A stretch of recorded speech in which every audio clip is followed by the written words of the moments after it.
a little listen to his podcast, huh? Dude, it's educational. And besides, I've been wanting to listen to this one.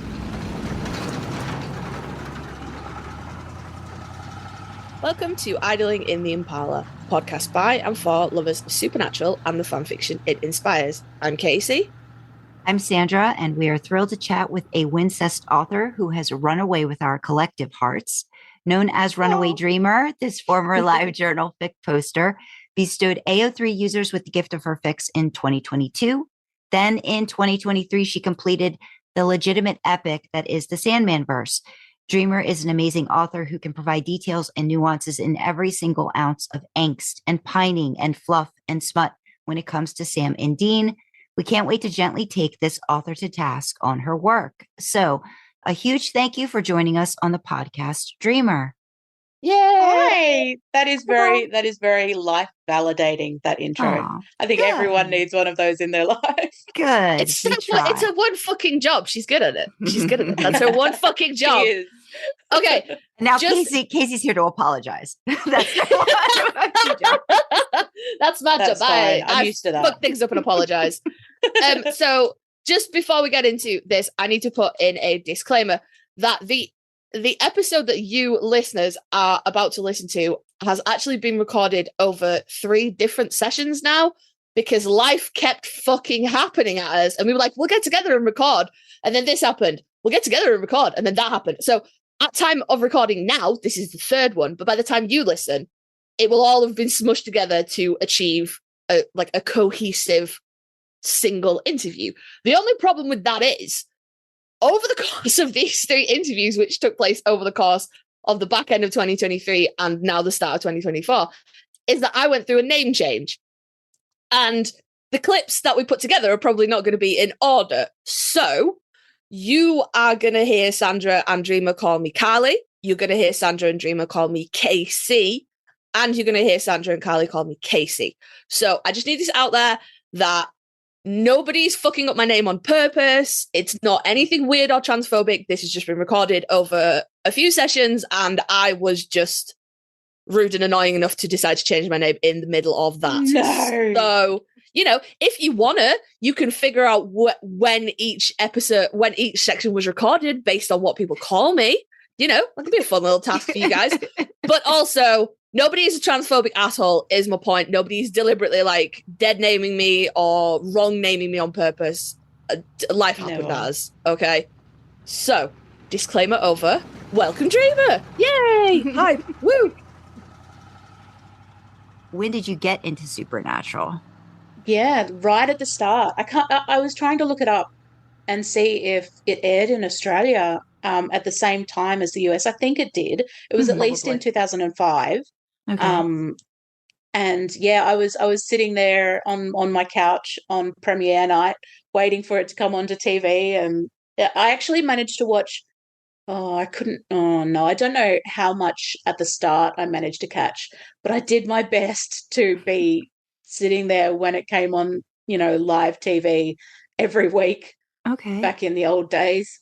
I mean, how did you learn about it? Because I've talked to Carly about this. It was never on my radar. You know what I mean? I didn't even know about it until decades later. So how did you, what did you see about it that kind of I think it would have just been ads on TV saying, coming soon. Okay. And the little preview ads that they do, because I have no memory of ever hearing about it online. Possibly, I have an auntie who's very into sort of sci-fi fantasy. She was mad for Buffy and Angel and all of those shows. Mm-hmm. And that was also back when you used to watch it just on TV once a week. Right. And possibly she heard about it and might have told me, but it was, it feels like it was hundreds of years ago. My memory is bad on a good day, let alone trying to remember back then. But I don't have any memory of, say, seeing it online or hearing news about it online. So it was either my auntie who let me know about it, or it was just ads on TV. Okay. Possibly it was just pure luck that I happened to get into it when I did. I mean, I know this is a long time ago, but did you kind of know you were hooked as soon as you got finished with the first episode, midway through? Did you just know that this was going to be a thing right away that you were going to want to watch? it's kind of hard actually because I don't think I was super mad keen immediately. And because I've when I was a wee babe, not really, I was, grown, but I lived with my mum and my sister, and I couldn't, I ended up stopping the weekly watches because I couldn't guarantee a quiet house for the episode. And so I was just like, stuff it. I'm not gonna keep watching it. If I can't sit here and focus and not be distracted by my sister cooking dinner in the other room and talking to her friends, I'm just not gonna do it. I'm gonna wait until I can have it on DVD or not watch it online. We didn't do that back then. But so I actually stopped watching it for a long time and waited until it came out on DVD. And that's when I sort of had the space to really focus on it and realize how much I loved it. But so I don't think it was sort of an immediate thing because I just didn't have the space for it. Gotcha. See, I was one of those people like back in the day when we had VCRs, VHS, like, stuff like that. Like I was full on like one of my like major crushes growing up was like Johnny Depp. So I was all about 21 Jump Street. So, and I don't know if you're like me, Dreamer, but I tend to hyper focus on something. I did it when I was little. Like, so I would like tape a show, like make sure like, I didn't record the commercials. So I'd pause, I'd wait, and then the show would start and I'd unpause again, let it record. And like, then I'd have my show, which was like it was like Gollum and the Ring. And then I would be able to watch it over and over and over again whenever I wanted. And I know the different parts and the different scenes. And then I would kind of, again, before I understood what the beauty of fan fiction, like put myself into an episode, like in thoughts, like as I'm drifting off to bed, and what would it be like to be this character in this episode and different things like that. I was well into fan fiction by the time I started watching Supernatural. So I think that probably became a part of my fangirly stuff from the beginning. Okay. I don't think it was immediate, but once I did get that chance to really dive into it through the DVDs, I would have then just been like, give me the fan fiction. I need to see these brothers fuck. That was just like the natural chain for me. Okay. How soon did that happen? Because I went the other way. No, because I went the other way. When I got into Supernatural, I stayed away from Wincest for so long because I was like, I'll never be able to see them as brothers again. I can't read them fuck. Because it'll ruin the show. All of the fandoms I've been in, I tended to gravitate towards the taboo ones. Like there was in Harry Potter, my first real fan fiction fandom. It was, Harry and Draco, but also Harry and Snape, and Harry and any grown adult in the series that I could basically read him paired up with. So it was not unusual for me to gravitate to the unusual pairings. I was absolutely never into the het pairings. Okay. It just didn't interest me. Like I am straight mostly straight myself, but it just didn't interest me. And so if I could see any, there was Draco and Lucius Malfoy, and there was Harry and Lucius and all of that stuff. I was far more interested in the dynamics of unusual pairings or taboo pairings, basically just male-male pairings, if it comes right back to it. Yeah. Yeah. That was just what I gravitated towards. So, I mean, in Supernatural, obviously, you've got the two male leads, they're brothers. Of course, that's what I'm going to go for. Yeah. I've been primed my whole life. My whole fandom life was priming me for Supernatural Wincest. I'm looking at an answer to one of the questions that we had sent over, which is like, when did your love of fan fiction start? Experience writing any fanfic before Supernatural? I'm seeing, so Cassandra Clare's Draco trilogy. I don't know, I can't say I ever experienced the Harry Potter fanfic stuff, but I've found myself watching a lot of YouTube videos that kind of delve into this whole like Cassandra Clare, and because she now has written other things, right? Like she's gotten published. She's legitimately published and has movies made on her books and all of that stuff. Oh, I remember the Cassie Clare drama from back in the day. That was good times. I think I heard something it was about a whole somebody from thing, if you've Delaware watched the was videos. involved too, which I was like, oh, this is like weird. Like I think there was like a Delaware person that like one of the, I don't know, people that posted or something. There was some drama, unless I'm messing it up with like something else. sock puppet accounts and stuff. Maybe Is that what you mean? I don't, like pretending to be other people. Yeah. Oh, just the good old days of the internet, isn't it? So that was the Cassie Clare trilogy. I don't think she'd finished it when I started reading. It was, I mean, I'd have to check the years, but I was 12 or 13. That would have been the first fan fiction I really read on some dinky little website someone had made, that just a homemade website that was, it had like, the text was just like the width of your phone scrolling down, and these were very long fics.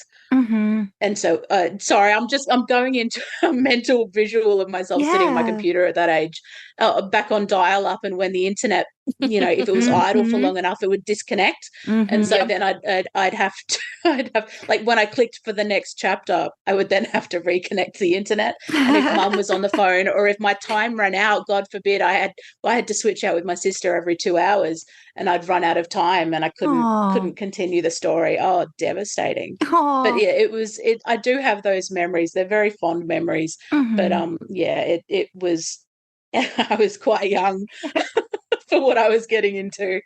Well, I mean, that sounds like a you said 12 or 13, right? I mean, that sounds like kind of the age, that oh, well, when I say for what I was getting into, I mean the slash fiction, the very graphic fiction. Yeah, I don't think I think people just don't realize that, kids are, it's just going to happen. Like, they're interested, they're going to find it, they're going and I to have look it up. Spoken to Carly about this.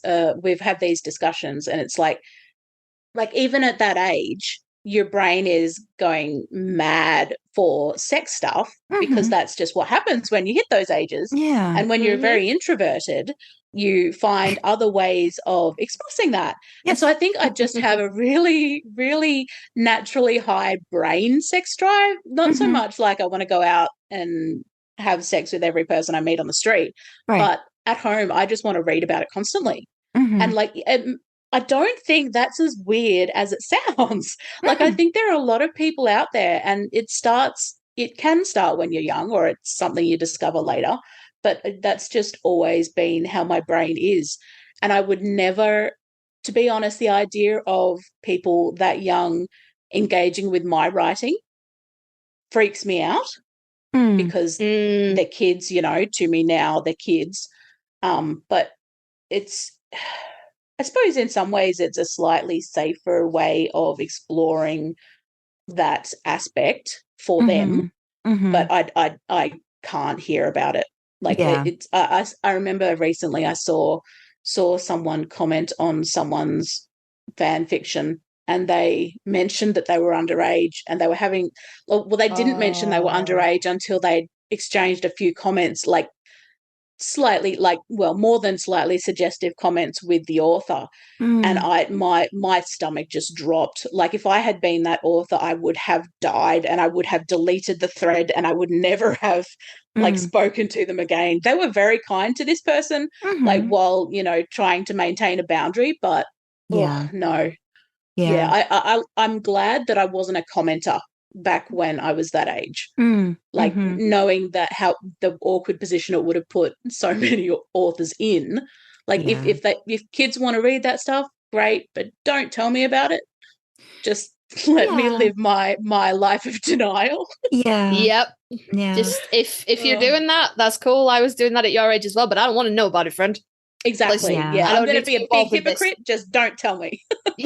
But I mean, if you're putting stuff out there too, like, again, like, you're doing the ratings, you're doing this, you're doing that, you're doing all those posting about this is what this contains, even at that age, like that child still is choosing to Yeah. Read it and a certain explore. amount of the responsibility is on their parents to be monitoring. Don't put this on me. I have nothing else to do with this. Don't put this on me. I find very interesting is that when you're talking about like, you have a very high sex drive, but like, you're not going out like, doing the horizontal mambo with everybody that you meet. I find it so interesting that because as a person that writes, romance novels and has put that stuff out, like I had, friends like going, well, are you writing this from experience? And I just look at them like going, what is wrong with you? Like, what do you not understand about imagination and wanting to explore? Like everything someone writes about is not necessarily coming from their own personal experience. No. That's not how writing can you imagine works, if like authors of spy novels had to have been spies to have done that, or but it's like that's the immediate thing. Yes. Ted must be really lucky. Like, no, Ted's really not that lucky. Like, like that kind of an assumption of writing, and how much it's so very specific to when you write romance, or if you write, erotic romance, or if you write smut, like it's automatically, oh well, there's judgment involved. There isn't judgment about horror or thriller or any of these other things that people are writing about that, are kind of really more detrimental to, like the portrayals of people that, I think we even do about. Again, it's the exploration of it that people just don't get. I'm like, how beyond being able to go beyond what's in front of you can some people just not fathom? And I think we're really lucky, to be able to do that. Yeah, definitely. Yeah, I agree. I think possibly some of it is the taboo of it. Yeah. So people don't like that. They don't let their mind go there. So they haven't really thought through the implications of it. Mm-hmm. Like obviously they're used to seeing, terrorism movies on TV, murder mysteries and all of that stuff. And they know, well, whoever wrote this probably isn't a mass murderer or a terrorist, but they don't think, I mean, we've got to assume, we hope, we live in hope. Mm-hmm. But with erotica and all of that sort of thing, they probably haven't considered, oh, well, it's actually just like that. Mm-hmm. In that the author doesn't have to have experienced this vast sexual array of Mm-hmm. This feast out there to be able to write about it. Mm-hmm. It's just always a kind of like, it just bugs me. It really does. Like, it's just that. Yeah. And then I think how, from a perspective of being, a cishet female, just like the shaming that, immediately like comes across with it too. Like, oh, well, if you're doing that, then, it's like, but no, do you everybody's doing that. Oh, of course you would have that experience, wouldn't you? Because you published your novels. Mm-hmm. And I'm just sitting here thinking, I think because I've only ever, exposed myself as an online entity. I don't talk to anyone in real life who's going to judge me that way. Yeah. But I suppose you've published your novels and you would get that feedback from people in real life. That sucks. But yeah, you feel kind of, why is this any different than writing an essay or writing a, I could talk about other family. It comes back to the judgment, doesn't it? Yeah. Yeah, it does. Yeah, it does. So all that to say, it's nice to be in a community. I can't say we're not always getting judged by other aspects of it, but still, we're all still human. Yeah. They're everywhere. Yeah. No, I thought that was interesting, seeing the Cassie Clare thing. It's like, oh, I know that name. I've heard of that name. Yeah. I imagine a lot of people would have started out with fan fiction with Cassie Clare because by the time Harry Potter became as big as it became, like not at the very start, but once it really started taking off, Cassie Clare's stuff was there. And so if you looked online, it was not hard to find. It was, everyone was recommending it. It was published on a bunch of websites, not necessarily by Cassie Clare, but by people who didn't realize back then that, you don't just take someone's piece of writing and put it somewhere else. Yeah. But I imagine it would have been very accessible to a lot of beginner fangirls and boys and mortals. I saw all of your notes. I started reading it. I'm so excited to read the Dean POV that you included in your notes. I thought you would be interested in that. Yeah. It only just occurred to me I should share that because I've shown it to Carly. Yeah, and I was just like, I'm so interested in reading that because I know from when we were talking, like just like the West and just like all of your notes, which I don't think we'll be able to get to with this one, but I want to go into your thought process on it. And then, like as a reader, my view of it is totally like, oh no, this is not old. This is not old Sam and Dean. Like I didn't get that vibe at all. Like I didn't get older, so it's see, I didn't realize until I was looking at it 10 years later that, oh my gosh, they're still babies in this story. But that's sort of the benefit of hindsight of the actual show. Now I know what they look like 10 years later. I can look back and see, that's them still in the early seasons. That's they're not older and wiser here, but that back then that's what it felt like. It's very strange to have that really long distance to look back at it.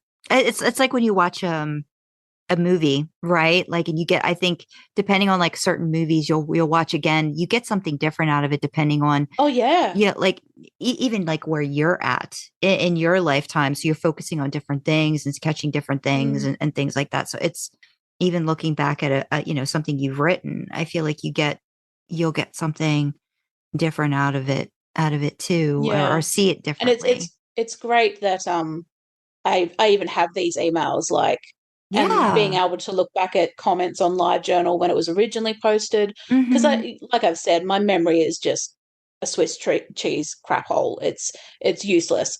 But I actually have these references and I can take myself back to, if not remembering all of the details, at least understanding where I was coming from back then and what other readers were suggesting and the exchanges I was able to have. I love that I've still got those things.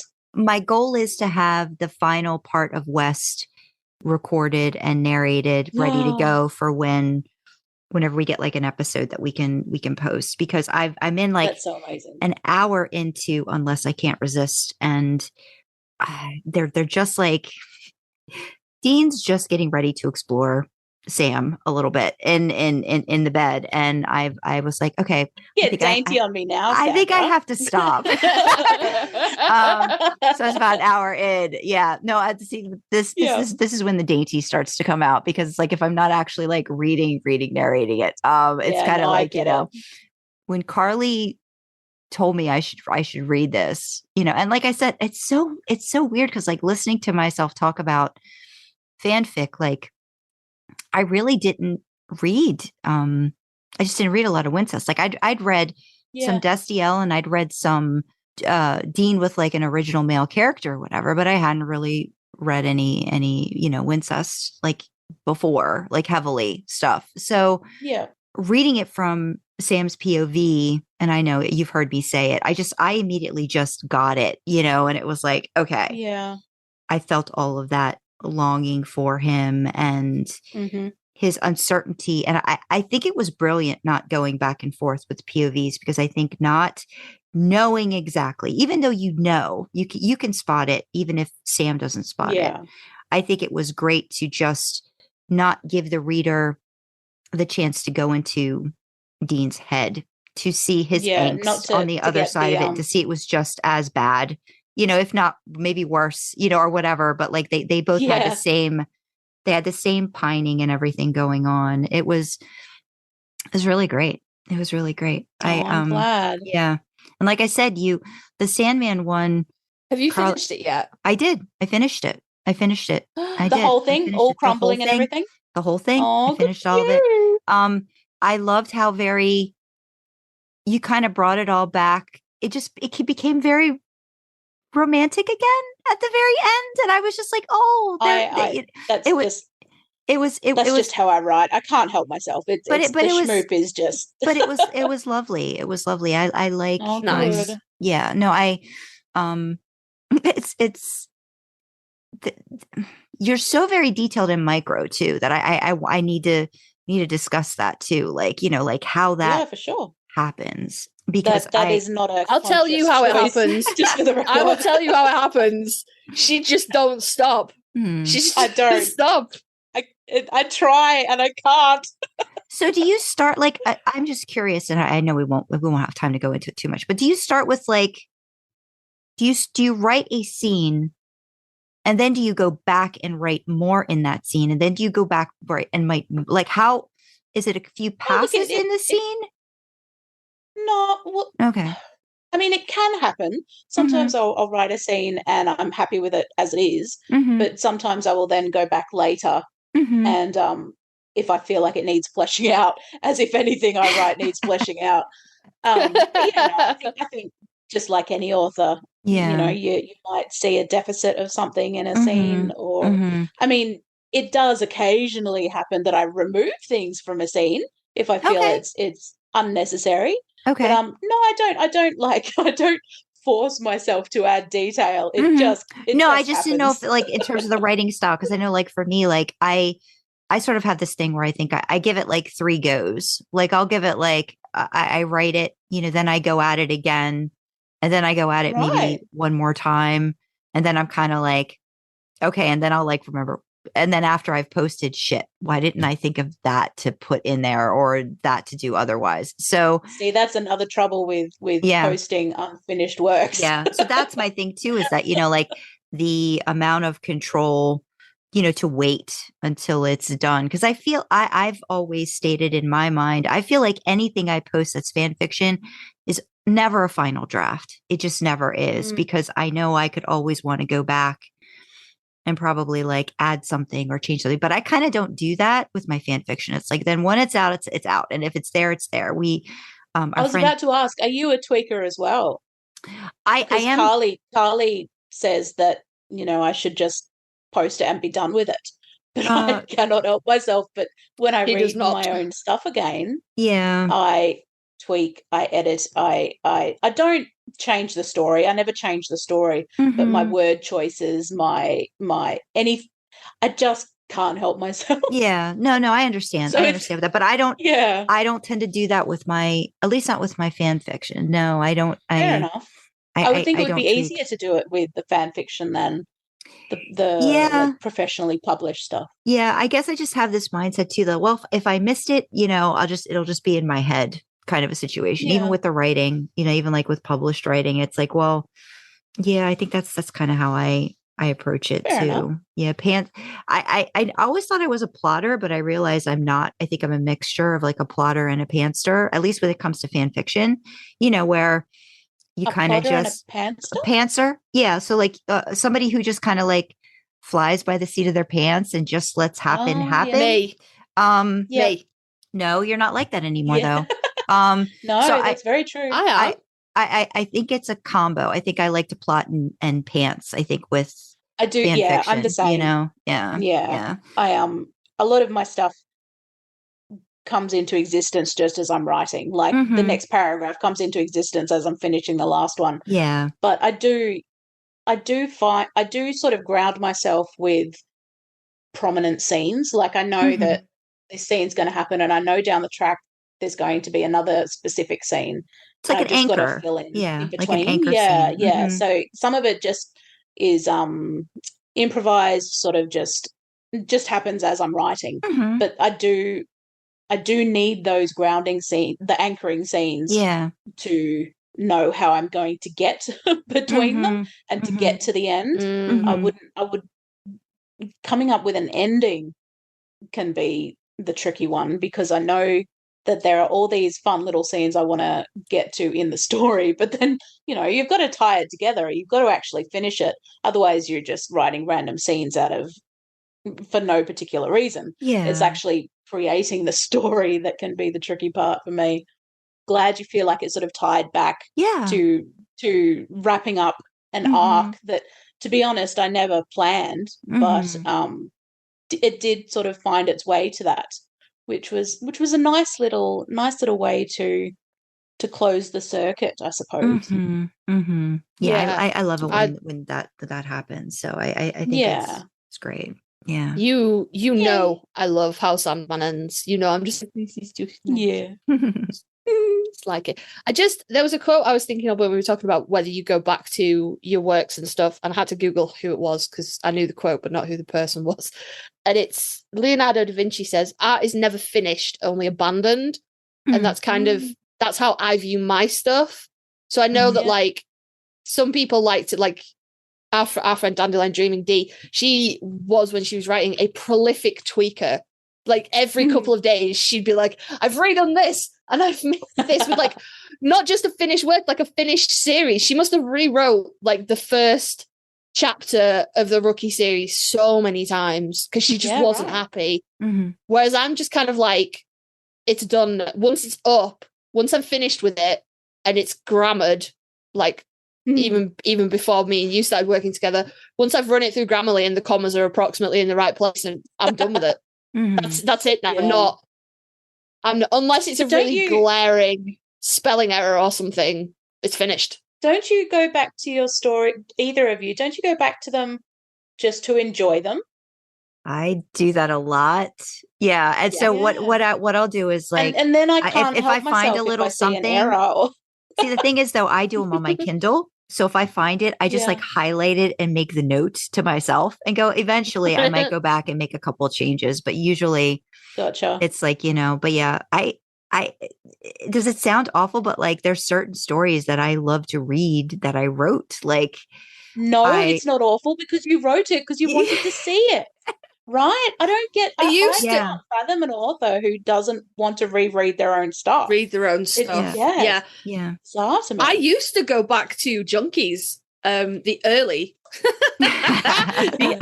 Junkies before I lost complete control of my life. I used to go back to that quite a lot, but now I don't want to fucking look at it because it's an albatross around my goddamn neck. But no, I do. Yeah, and especially. I found myself really early on, like you guys have been writing a lot longer than me, but I found myself going back to my fics to make sure that I wasn't like clichéing certain words and phrases and things. So I would go back and go, oh, well, how did I describe it here? Can I describe it differently? And now I give like zero fucks. Now I'm like, fuck it. I'm going to be known for describing this way now. It's fine.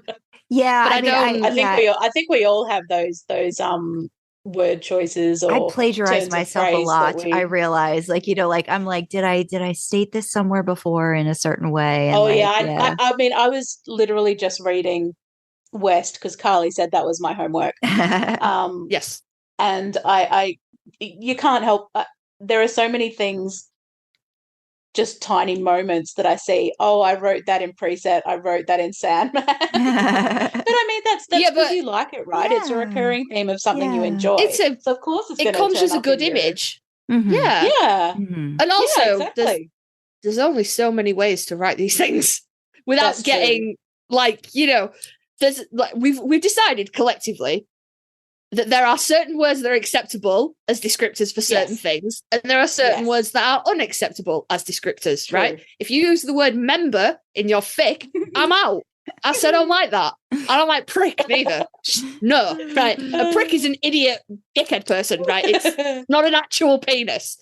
So there's only so many words you've got to pull from to start with. Yeah, but see, I used to feel that way about nuts.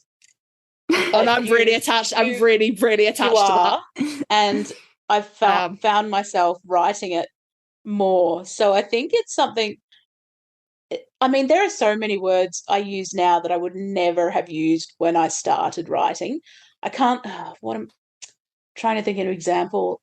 I mean, things like guts. Like I would not have used that as a euphemism for anal.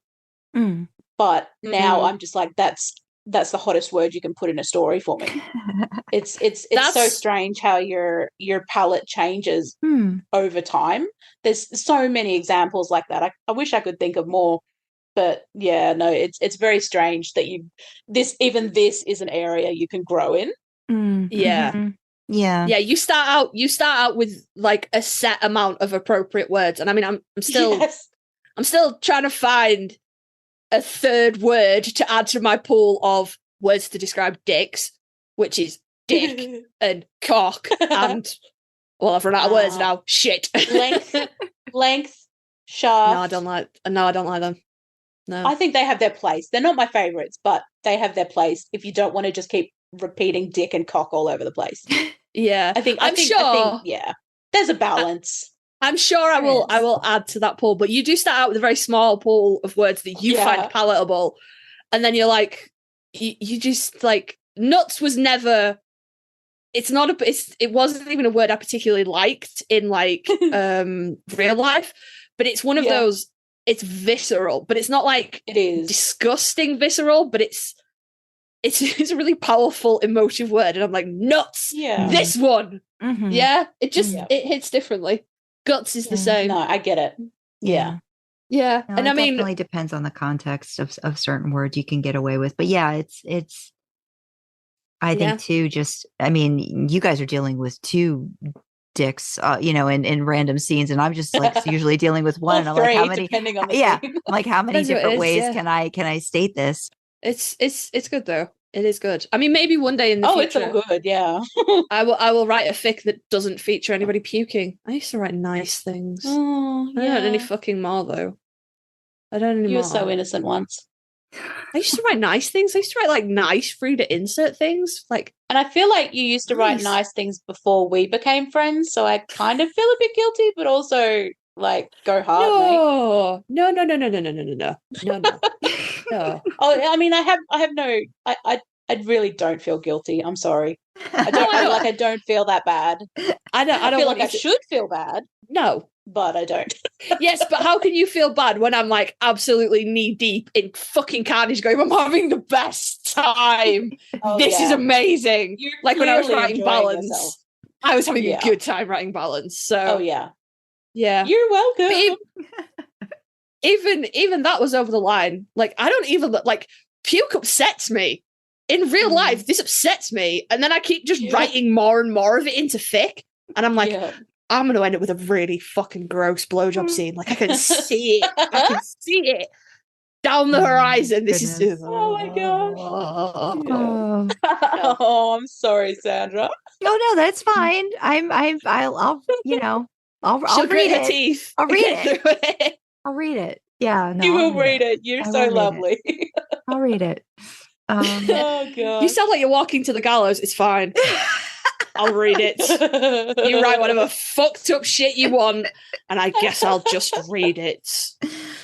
No, I've stated it to Carly too that I think they've really, as much as they talk about guts and puke and all these things, like they've blossomed in their writing with this. It's very I think they found their voice, whether or not they want to be voicing this. They've found it, and that they're giving, us a chance to read it. I think is special. So I'm glad. I for sure. I want them to keep doing it, even if I'm like, okay, I guess I'll read this. It's very freeing when you can speak to someone who's not going to shut you down on it. Sorry, I realize that sounds like I'm implying you have, Sandra. That's not at all what I mean. I mean, me personally, like Carly has been a bad influence on me, if anything,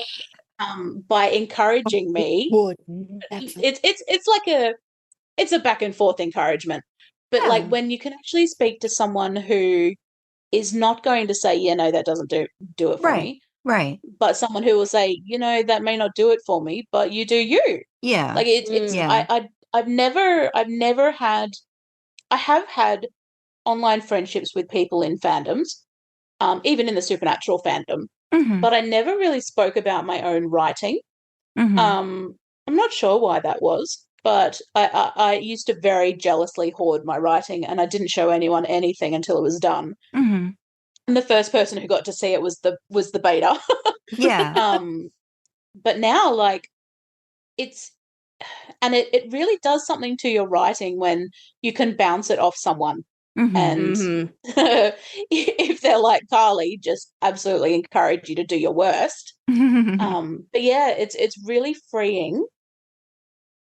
It's a very new experience for me, but one I'm very much enjoying. Yeah, I think it's lovely. I mean, I told Carly, I'm like, I'm glad that they have this Wincest play pal now that you guys can go at it and can come up with these great popular stories that people enjoy. I think it's lovely because I enjoy it from afar, but it's not my Yeah, and that's shit, okay. you Everyone's know? got what they're into and what they're not But- into. I don't. But What, I what do you definite- mean you don't want to read about violent hate No, fucking that's not in a what I warehouse said. full of corpses? What? You know I what I'm thought talking. everybody wanted to read about You know that. what you that know was what I'm talking blood. about. I know You know what what you I'm mean. talking I'm about. You're a teasing. bit weird, Yeah. Sandra. Yeah. So I like that you both have that thing, that you can go off on and have fun with and create Yeah. and bounce ideas off of. Because I wouldn't be able to do that for Carly. I'd be like, okay. But that's So- okay. It takes every sort, right? Yeah, It does. yeah. I have taken some stuff in Junkies to Sandra, and her advice was always, "I think you should just split them up. You need to put them on opposite ends of the country." I think it's more like I think if Carly might ask me something, it might be more like plot related, right? Like not really maybe as much, like what's going like the character part of it, Yeah. because I remember in the beginning they used to ask me a lot about what do you think Dean would do? I'm like, well, what do you think Dean would do? Like, but I'm just as much at fault for like, not really being scared of Sam, and like what like writing him, like is always kind of, I think it's getting better with the little bit there are that I always put elements that we're daunted by. I think I saw a quote that, the first of anything you do is going to be horrible. You just have to do that first thing. And then you do it again, and you do it again, and you do it I again. have to disagree. Oh, okay. I have to disagree, Sandra, because your Wincest fic was expert from the get-go. Well, yeah, but So- I think too that's because I had a little bit of, encouragement too from Carly. No, that was all you. That was all you. It was amazing. You shouldn't undersell yourself because that was seriously good. I have read a shitload of Wincest in my time, and that was good fic. Like, I have seen a lot of bad characterizations. I have seen a lot of bad inter-character relations. I have seen a lot of bad smut. I have seen a lot of bad, and yours was not bad. It was good. So, yes. Well, thank you. Have faith in yourself, really. 100% on board with that. And I told you that when you were writing it, and I told you that when you said it to me. It's good. Yeah. I don't know.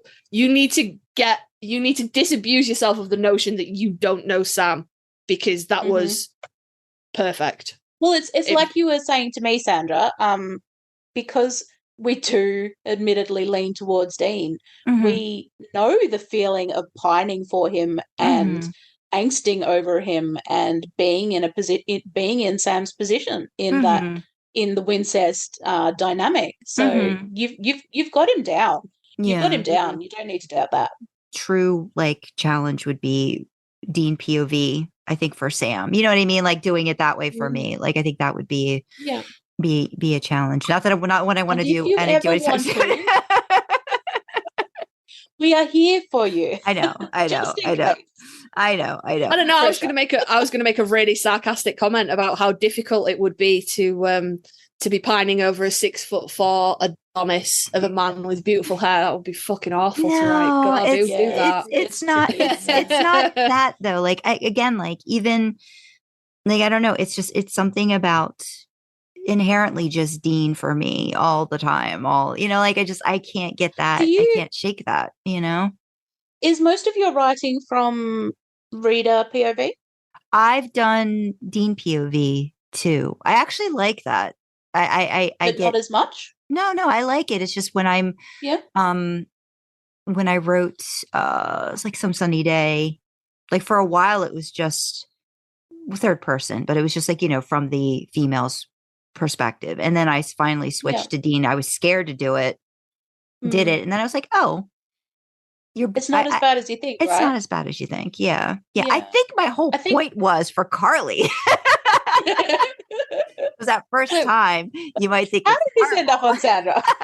Yeah, wait, this is turn around on me. I didn't want it to turn around on me. What? No. that was my goal. It's like the first time you might think it's horrible, but you keep at it, you keep doing it, and you find your voice one way or the other, however you're going to do it. But yes, I do get what you guys are saying. And, and I will pay good money for a sequel.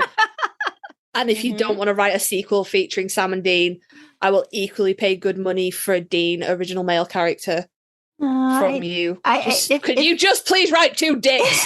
God, I don't care who they belong to. Just 2 of them, please. Trust us, Sandra. The more dicks, the better. No, 3 dicks is too many. I don't like that. Yeah, no, That's too it's many. a lot of dicks. That's too many. Okay, That's that too crosses many. the line. That's too many to wrangle. We And get then to you have to 2, start okay. putting them in things, and then you have to remember where And you put them. it's and literally 6 hands and 6 feet, and it's a lot of legs and just a it's lot a of lot. stuff going on. Yeah. Yeah. And then That's a there's lot. the whole like, how far can a body truly contort? You know, and then you're like, I need a diagram. God damn it! Yeah. Oh my gosh. Oh. Stab Well, I drawing mean, stick you got- figures. Yes. Oh, that's great. Sorry, I was just thinking we're talking about how 3 dicks is too many, but I have the preset verse, which is potentially 4 4 of dicks. them. But I realized, well, actually, I have never written a scene with all 4 of them, so Yeah. that will that's some far distant future self. Mhm. I would Problem. also pay Mhm. good money for that as well. Yeah. Look, I I could would just too. get all of the dicks from you guys. That would be great. Yeah. Well, Yeah. let me try to ask. I'll ask a couple more questions before we wrap Sure. up, and we'll see. We'll see how we do with that. So, you started the show right from the get go. Have not finished. No. Any reason why in particular have you not finished? Did you purposely decide, no, I'm going to stop at a certain point, or did No. life just I just stop? You know, you just kind of Life went out of just- it. Yeah. Yeah. Life just a lot. Mhm. For a number of years. Mhm. And it was daunting to think of getting back into it, knowing that there was so much ahead of me. And then at a certain point, it was, I don't want to finish because I know it's finished and I don't want it to be finished. I'm scared of how it finishes. Mhm. Just never. I Yeah. never want to reach that point. Mm. And now it's The just, solution: stop at 15-19. Like, you can stop there. Mm. No, I'm deathly serious. Yeah. You can stop at 19 and call that the end of the show. that's only one episode different, isn't it? Yes, but Like, I've yes, still got to get to 15-19. yeah, you do. But my point is, if you're Might as concerned well about go to 15-20. no, save yourself. No, But, like, if I get to, I mean, I'm going to get to that point, but once I get to that point, I've just got to finish it. if you get to 15-19 and you watch the ending of that and you think, I'm happy with where this ends, don't watch 20. Seriously. Oh my gosh. It doesn't wrap up the show any better than 19 does, in my opinion. The Man, ending now of I'm so 19 curious. the ending of 19 You're gonna have to get there then. you're gonna have to get there. Yeah, that's the problem. The ending of all of 19 is like fully climactic and satisfying when it's done, and then 20 is like, oh, and here's a bit extra. You know, Wow.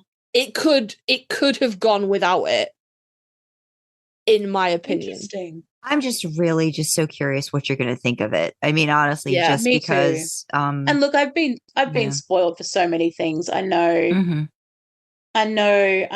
Cass dies in season 14.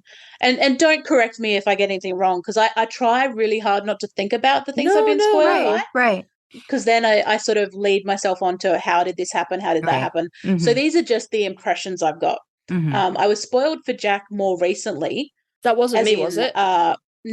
I was Okay, spoiled good. for Jack's existence, and like I'd seen the name Jack in a lot of newer fics, and Yeah. then I found out he was Lucifer's baby.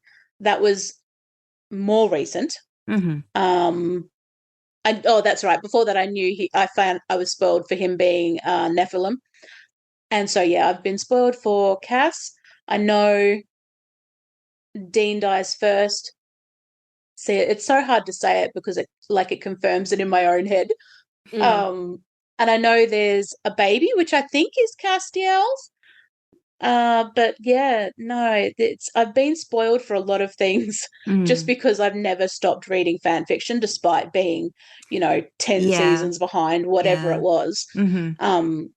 But I couldn't not. Like, that was that was my fandom, even though I've had the DVDs at home. I could have been watching it the whole time, but like we said, life just does its own thing, and it's like saps my motivation, and so I just didn't go there. And it was only recently because my sister finished the show, and she was like, "When are you going to finish this freaking show?" And so she's nagging me, and now Carly's nagging me for good reasons, of course. It's not unjustified nagging. I'm not being mean. So just like it's just a whole lot of things that have sort of got in the way, I guess. And then it becomes, like I said, daunting to think of, wow, I've still got, I mean, until recently, until this year, I think I was still only back in season 10, maybe, like late season 10.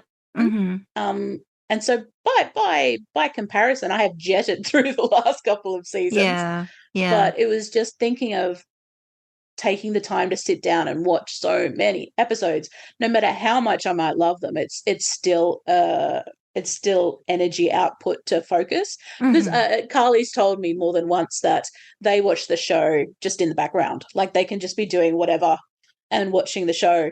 But when I watch the show, I need to be sitting and I need to hear every word, and I need to see every scene. I need to see every cell of every image. I can't do it as something that I'm partially focused on. Right. And I will say so that becomes something that I have to expend all that energy on, and it becomes daunting, and I'm just like, you know what, I'm going to do it another day, and I just never do it. Right. Yeah. I will say my rewind button gets a lot of use.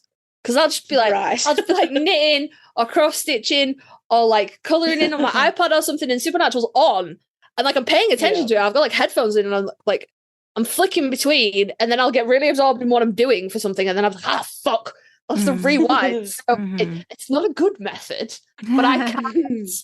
I'm the exact opposite of you. Is that I cannot. Yeah. I have to be debuffed by hand. I have to be doing something, otherwise. I cannot just put all my focus on like a show, the TV. I have to be doing something. I have to be. Yeah, I get that. There has to be faff of some variety. So I'm a bit more like Dreamer in the aspect of I kind of use it as like I do rewatches with my husband. So, and I've kind of been stringent. I'm starting to break from that more because I'm needing to actually like look at episodes that I'm using for the fic that I'm writing. So I have to go back and out of order every once in a while, but it's usually on the weekend. Like I don't watch them very often, but usually like Ted and I will be like, okay. And he's like, what do you want to watch? I'm like, I want to watch Supernatural. I haven't watched it all week. And he's like, okay, so we'll try to watch an episode or two that way. And yeah, I do like to sit and just have that be like my thing, but I remember like originally that's not how I did it. I just watched them when I was going to sleep, and then I would lose pockets of episodes and didn't know what was going on. And then I was like, well, now I need to really just focus on this and see what I missed. It's amazing how many episodes you miss that you're kind of like important. You're like, oh, wait a minute. This is actually enough episodes that you change entire allegiances. Yeah. And I remember, Carly, you'd be proud of me. There were episodes that if they weren't Sam heavy initially, I used to fast forward the Dean parts before I actually really kind of Jensen. Yeah, you'll have to spill it. So yeah, it really just kind of, I will say, I think like Dean just grew on me more in a way, like, kind of like maybe just hit me in the face. Maybe that's more accurate. Like, why aren't you paying attention to this character? Did I? Yeah. Did I tell you this story, Dreamer? Tell everybody that comes on the podcast this story. You had to have. You did, didn't you? No, I don't think I did. Okay. Tell me the story. I can't answer you. So it was Jared that brought Sandra to Supernatural because she recognized him from Gilmore Girls. So she was like, okay, Jared. I have heard that. Yes. Yeah. Yeah. And she was Jared and Sam. Possibly in the podcast. Yeah. Probably. I tell everybody that comes on the podcast. And then I do it now just to interrupt. Just to take the joy from me. Carly's going to tell you to let me do it. Yeah, no, she does it just to take away my joy. So she was Sam. She was not interested in Dean. She was like, yes, Sam. Sam. Do you know or do you remember what season she fucking abandoned my boy in? Oh, was it 6? Yes. Oh. The best he looked. The third man is right there. Even with the bowl haircut on Dean. That episode, I don't give a shit about the hair. That episode is right there. He's half naked and sweaty and glistening and doing and the hip bones. And he's got ass bangs and the hip bones, and you were like, nah, I just like short men. I really like short men that never change their hair. Short men. Oh, compared to Jared. He's taller than us, Carly. He's 6'1". He barely qualifies. That's tall for me. So just craning her neck, going, "Oh God, there's so much of you." And I'm like, it's like, what would it be like? 8, 9, 10, 11, 6. That's like 5 inches. That's yeah, my brain went exactly the same place. That's the whole penis. Yeah. You can put a whole penis in between the top of my head and the top of his. But yeah, so no, it turns out when you actually don't sleep through half the episode, you change entire allegiance in brothers. You're like, yes, no, I like the one with boring hair. Disgraceful behavior. I'm curious, actually, because my husband thinks this is really weird, and I don't think I've ever asked this to you, Sandra. When you finish a season, either of you, do you have to take like a mental health day almost? You have to if you finish a season at like 1:00 in the afternoon for whatever, can you just go straight on to the next season, like the next episode? Yeah. If I have the opportunity, I'll just go straight through. Yeah. Yeah. I mean, like, unless it's one of those things where like I've maybe gone through 3 or 4. Like I remember wanting to get to the next episode, like certain points, certain endings, seasons. I was just like, oh, I've got to watch the next one and see what's happening. I didn't need to take a break for most of those. Apparently I'm just weird then, because I'm sure other people have to do that too. I'm sure I'm sure. This is not just a thing with Supernatural. If I'm watching anything that's a multi-series, when I get to the end, the only thing that I didn't do it with was The Big Bang Theory. But that was in the early seasons when they didn't really have like a, like they kind of like the start of the next season, like called back, there wasn't a break. Yeah. So I didn't realize some big ending like you have at the end of Supernatural seasons. Yeah. And I didn't realize I'd gone from season 1 to season 2 until I was like, oh, I'm like 3 episodes in. Cool. But no, anything, I have to stop and like process the ending of that season, and I can't start a new season on the same day. Even if I finished it at 9:00 in the morning, I can't start it on the same day, right? Yeah, no, I can't. I have to have like a full like sleep break before I can start again. I couldn't finish a season at 9 in the morning and start the next season at 5 in the afternoon. No, I need to have a full day. Interesting. Yeah. So you need to process it, which I guess, I mean, Dreamer, you had the experience of watching it when it was airing, so you didn't have a choice. But, I think too, now that we've got Netflix and different things like that, or like, if you've got the DVDs or the Blu-rays or whatever, and you could just decide to pop in the next one, I think it's a very different, the control over doing that, I think, is helpful too, because it's still up to you, as to what you decide to do with it. Like, I don't particularly like binging a lot of episodes all at once, but when you get that really great run of Supernatural episodes and you just know that you're going to have like 3 or 4 like really great like episodes, like you just want to keep watching, because that's that magic of the when they've got it, it's great to watch. Like there's a couple, there's like season 3's got a good run, season 4's got a good run of like 3 or 4 episodes. Season 5 has just like, these episodes that just go so great, and you just want to keep riding that wave of like, I purposely had to stop once we got to where we're at right now. I know The French Mistake is next. I was like, nope, we're not going to watch that at the end of a really long binge. I'm like, that's going to be the start of like, when we go again. It's kind of like knowing what's coming up and anticipating it enjoying that. I'm interested too, though. Like, what have you thought watching? Like, once you did restart, how do the seasons you're watching? How do they compare to maybe like when you stopped? Are they? Do you feel like Well, I was just thinking while you were saying about watching runs of episodes, I was thinking I used to do binges. Like back when, I was watching them on DVD. I would go through 4 or 5 episodes depending on what I was doing in a day.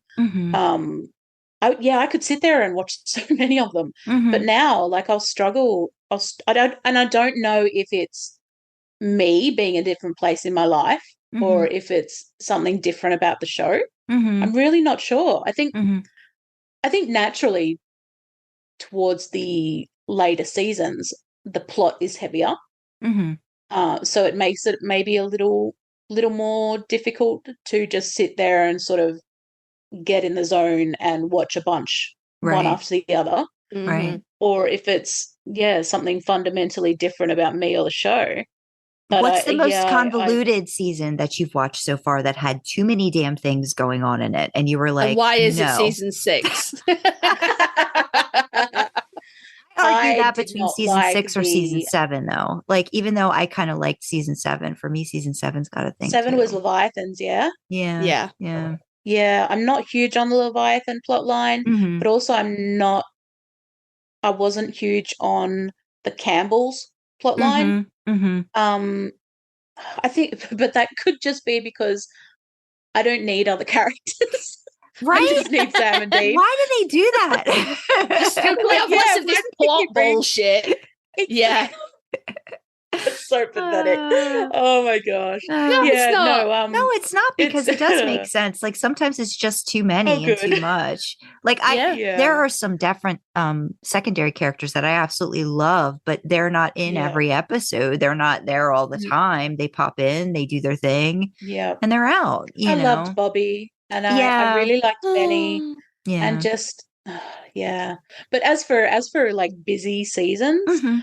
Oh, look, I would have to sit down and read the synopsis for every season to be able to say it just or like if you wanted to point some out for me. Well, no, I think season 6. Season 6 and season 7, and it's a shame because, like, Sarah Gamble, who's a really good writer, I just think as a producer, there was too much going on, like, everywhere, like everything. Like, they could have just done the soulless thing probably for an entire season. But then, like, I'm in the middle of it now and I'm like, they're just going to start doing this other thing now. Like, I'm like, and it's season 6. I'm like, this could be another whole season. Like, I think they're just starting with Eve. Like, they've just introduced that aspect of it. And I'm like, oh my God, we still got the monster, like the mother of all monsters to deal with now. And then there's going to be another thing. And then there's another thing after that. Yeah. And it's just, I wonder, it's a lot. I wonder if, because I forget constantly that Eve ever existed. Like, I still, like, sitting here now, I remember, mother of monsters, but I cannot remember shit about that whole storyline. Because like, it like I only ends ever up popping remember the in, end. and it's like 4 or 5 like they concentrate on it for 4 or 5 episodes, like, and then it's off to something very else. Much, it's very much a nothing plot line to me. So I can see that I can see why you would say season 6 for that. If it just doesn't seem necessary. Yeah. And the Leviathans 1 and 7, like, I kind of liked the idea of the Leviathans, but then they kind of like didn't know what to do with it. And then they started with, my God, what did they start with? But like, whatever it was, they didn't go back to the Leviathans until like towards the very end. Oh, like, you're just stripping. To me, like, I know it's funny because we just said like just the boys, but I was so upset with the way they stripped everything away from the boys in season 7. Like, first it was the car, then it was like Bobby, and then I mean they had taken Cass out in the very beginning, and then it was Bobby, and then the car in the middle of all that, and then they started introducing these other things. Meg, because she was really growing on me. No, it was season because she was talking about your unicorn, Sam. I think that was 8. Meg right? is Meg is 8 because Meg is Meg 8. is with Cass in the mental 'cause hospital. She survived. Yeah, she survived season 7. Yeah. But yeah, there was all Yeah, that okay. too. Like, like then, Yeah. like Sam and having having Lucifer, and then but they kind of like then it was just dealing with it. I'm just like, oh my gosh, there's so much going on with these poor boys. But it was a lot. So I think season 6 and 7. The thing for me is after season 5, which was supposed to be the end, they stopped wrapping things up per season and they started bridging them over. So Leviathan started at the end of 6 and then it became a thing in 7. Mm-hmm. And then whatever the fuck 8 was about. I can't remember. Purgatory. Purgatory. Yeah. Yeah. So we ended the Leviathans thing, but then we have this, like in the early seasons, it used to be they dealt with, all hell breaks loose and Dean sells his soul. And then season 3 is about Dean's deal coming due. And then it ends with Dean's deal. Mm-hmm. Like, them coming for Dean. And then season 4, Dean's alive. And we're looking at, this. And they started and ended in their season. There was a proper end. Mm-hmm. Whereas after that, it was, okay, well, we started the Purgatory plot at the end of season 7 when Dean killed Dick. I'm a child. I'm a child. And it went from there. And it started from 6 when they ended the Soulless storyline too early. Mm-hmm. And then they were like, shit, we've got like 10 more episodes left. Fuck. I better do something about Eve. Right. Mm-hmm. All right. Well, we've wrapped that up now. Fuck. Right. Well, Cass and Crowley are working together and they're going to open Purgatory. And, and it spilled over in a way that it didn't in the first 5 seasons. And that's what makes them better. Yeah. In hindsight, you're right. It's 6 and 7 where things fall apart because I have personally told people, like recommended Supernatural to them and said, look, there are some after sort of 4-5, after sort of season 4-5, it gets a bit slow. Mm-hmm. And I knew that because it was, the show was originally going to be 4 or 5 seasons, right? Mm-hmm. Yeah. It was meant to end season 5, 22 Swan Song. Dean was meant to be done. Yeah, Dean was supposed to jump into the pit with Sam, and that was going to be the end of the show. Really? Oh, I don't think I knew that. Yeah, that was how Dean's plan was. That would have devastated me. Oh, yeah, no, it needed... In hindsight. it definitely... I would have been sad for it to end there. There was a lot... We would have lost a lot of, really good storytelling.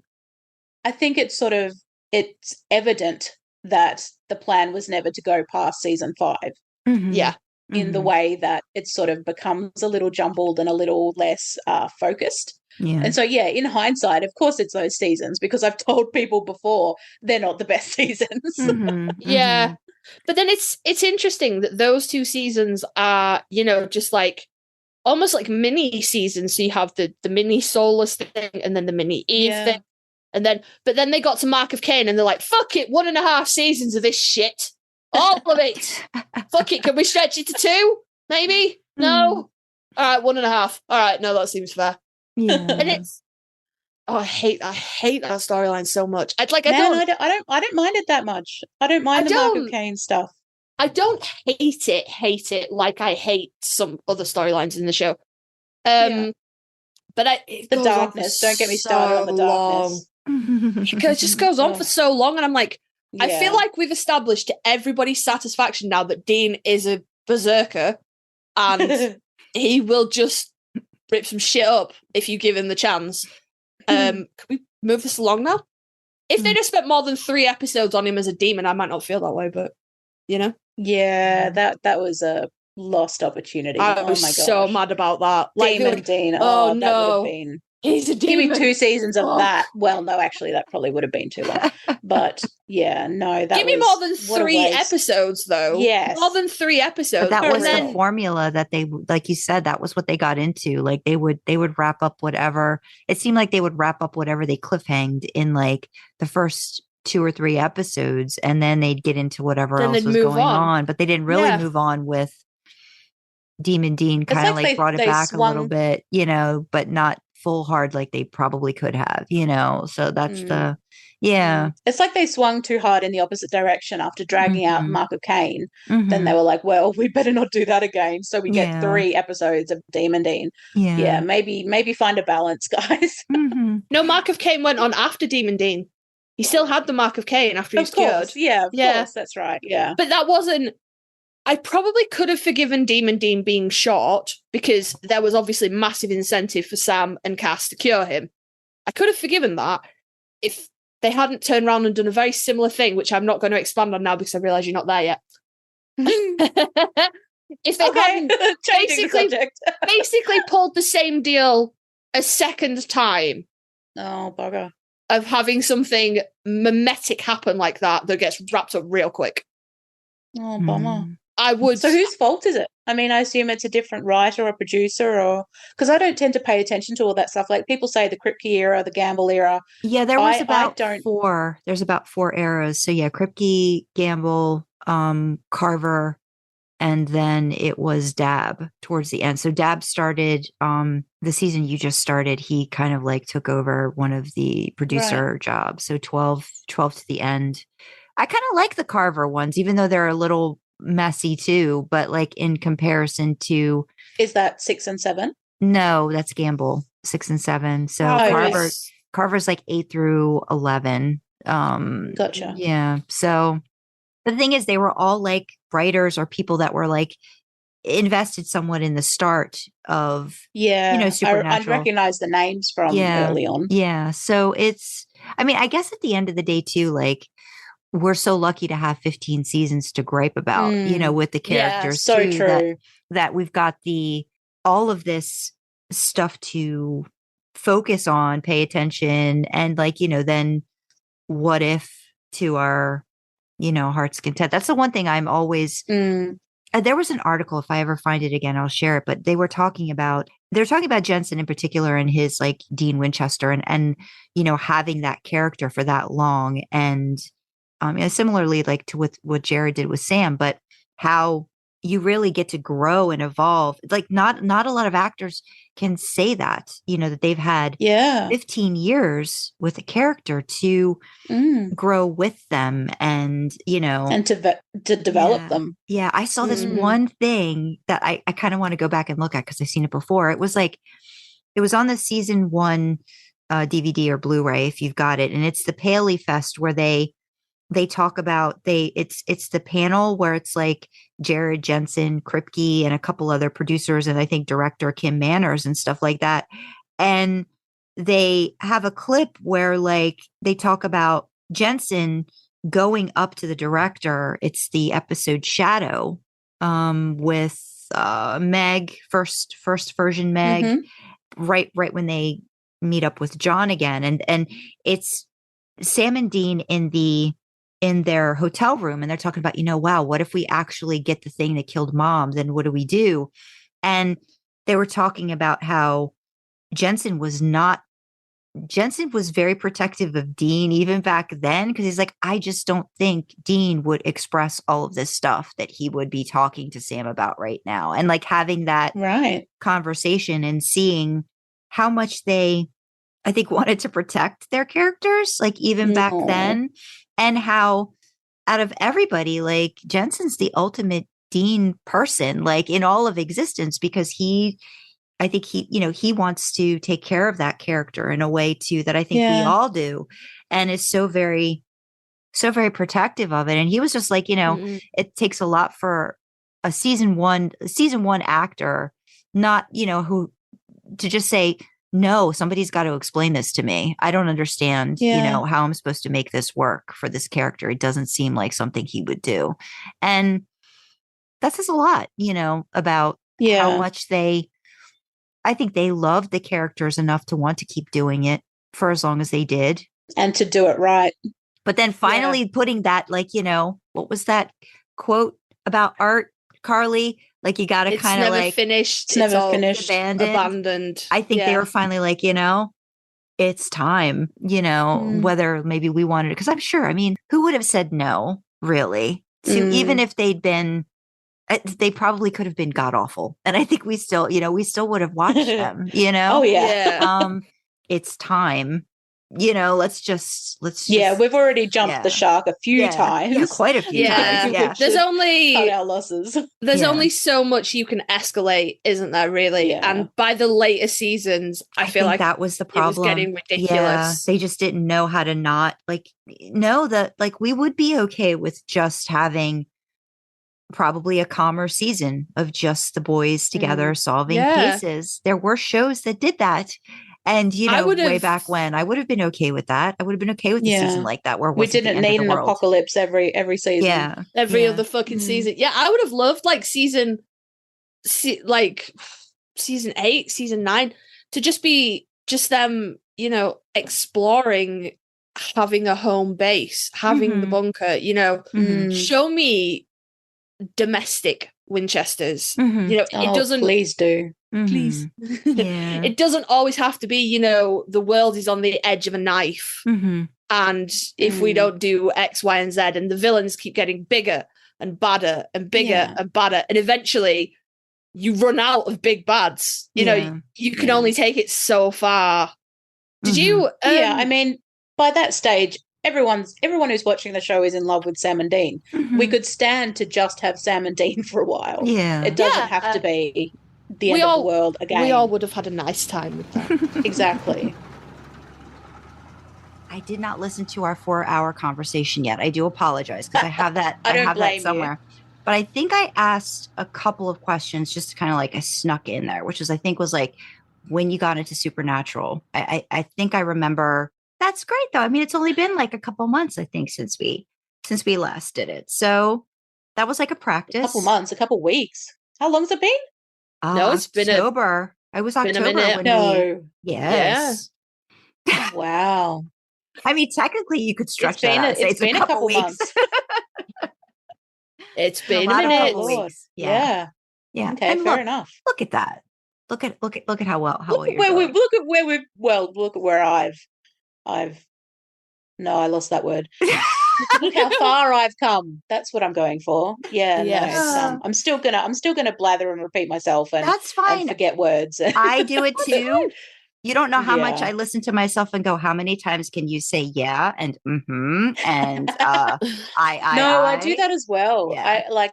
I try to make myself be quiet, but I need to acknowledge people and the things they're saying, and so it just comes out. Yeah, I know. Active listening. That's what I'm that's what I'm doing. But I feel on a podcast, maybe just shut the fuck up.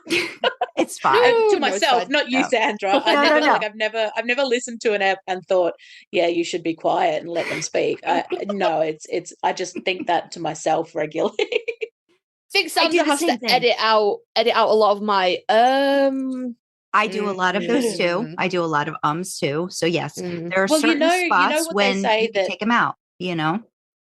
True. Yeah. No. That some is good, but excessive, it is something that you notice after a while.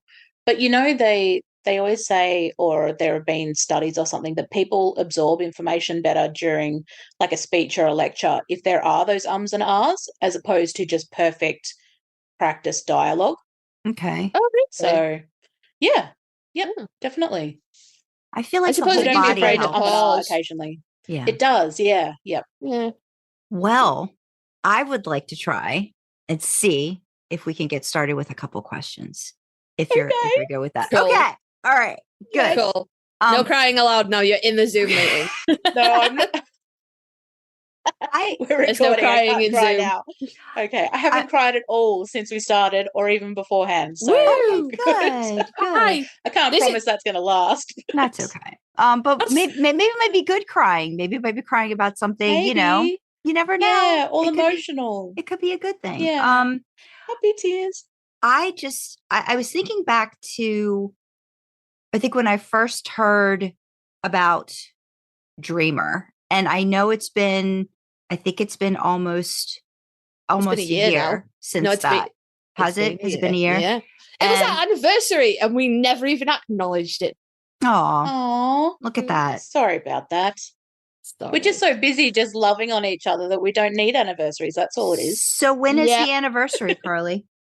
I think the first emails were exchanged on the 3rd of December. Oh, so What about just the first recently. comments, though?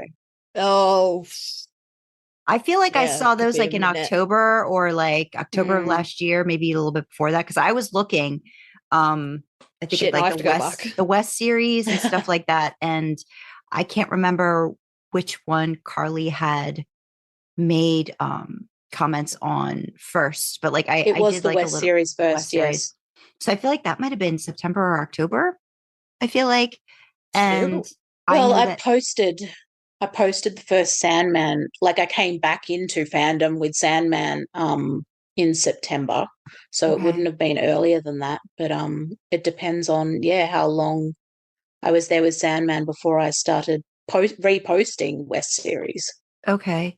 What? Yeah. So I'm probably not going to go linear in terms of the questions because I think since we're talking Sandman, that might be the best like introduction for like getting things started.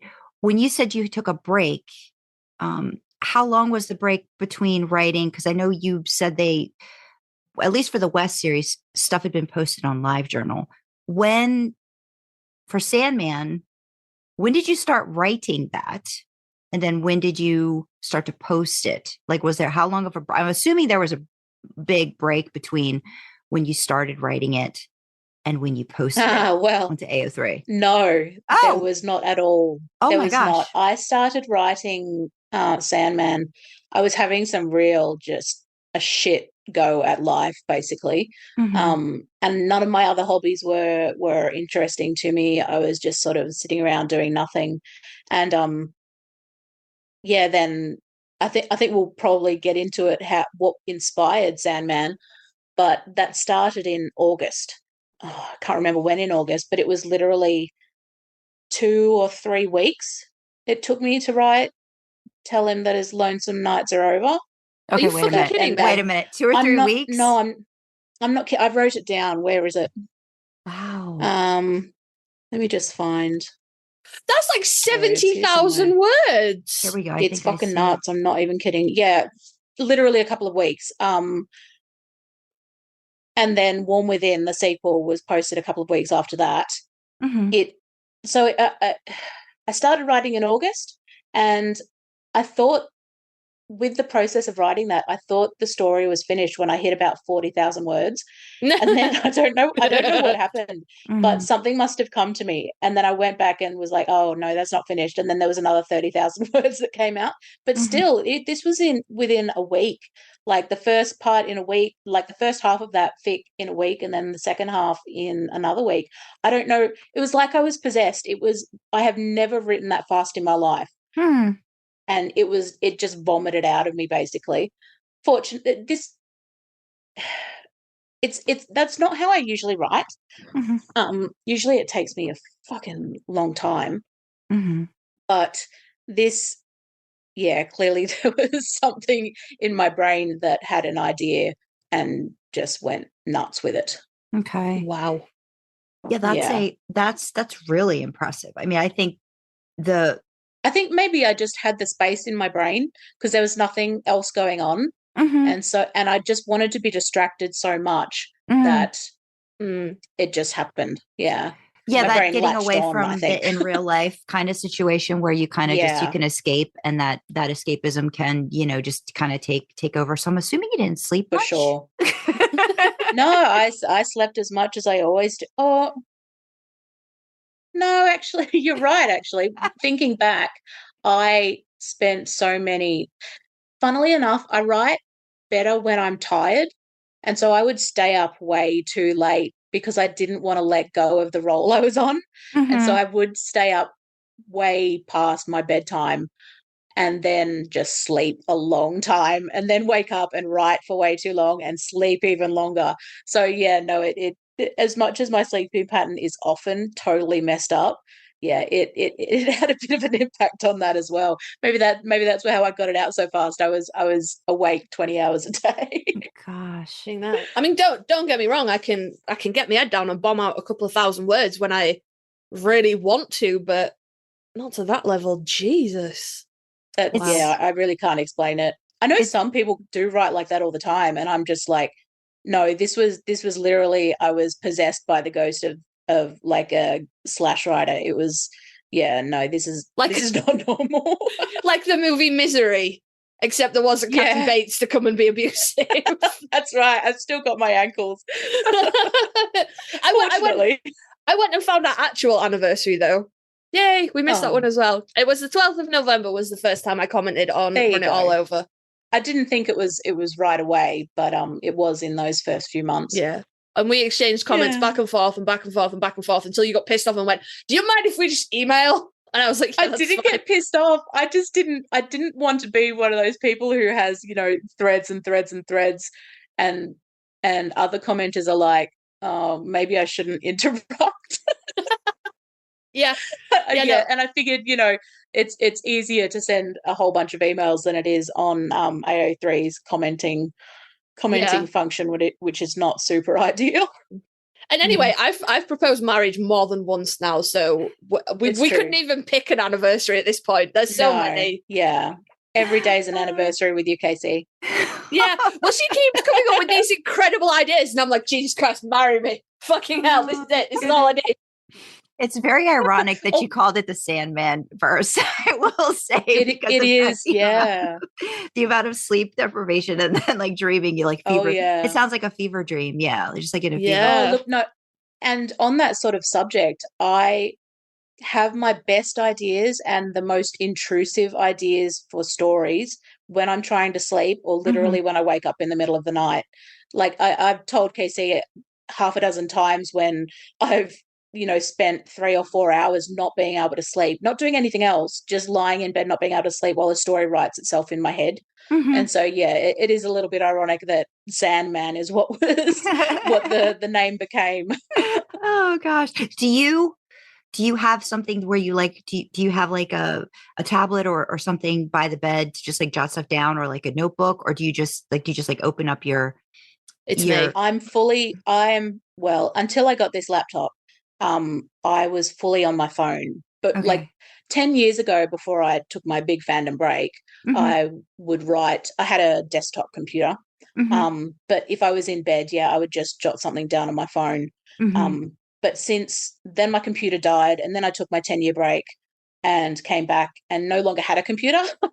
So my only option was my phone. And if the ideas are ones that I feel like I'm going to forget, or if I'm tired enough that I'm like, this isn't going to stick in my brain before I fall back to sleep, I will roll over 20, 30 times, pick up my phone, write something down, put it down, and roll back over thinking I'm going to go to sleep.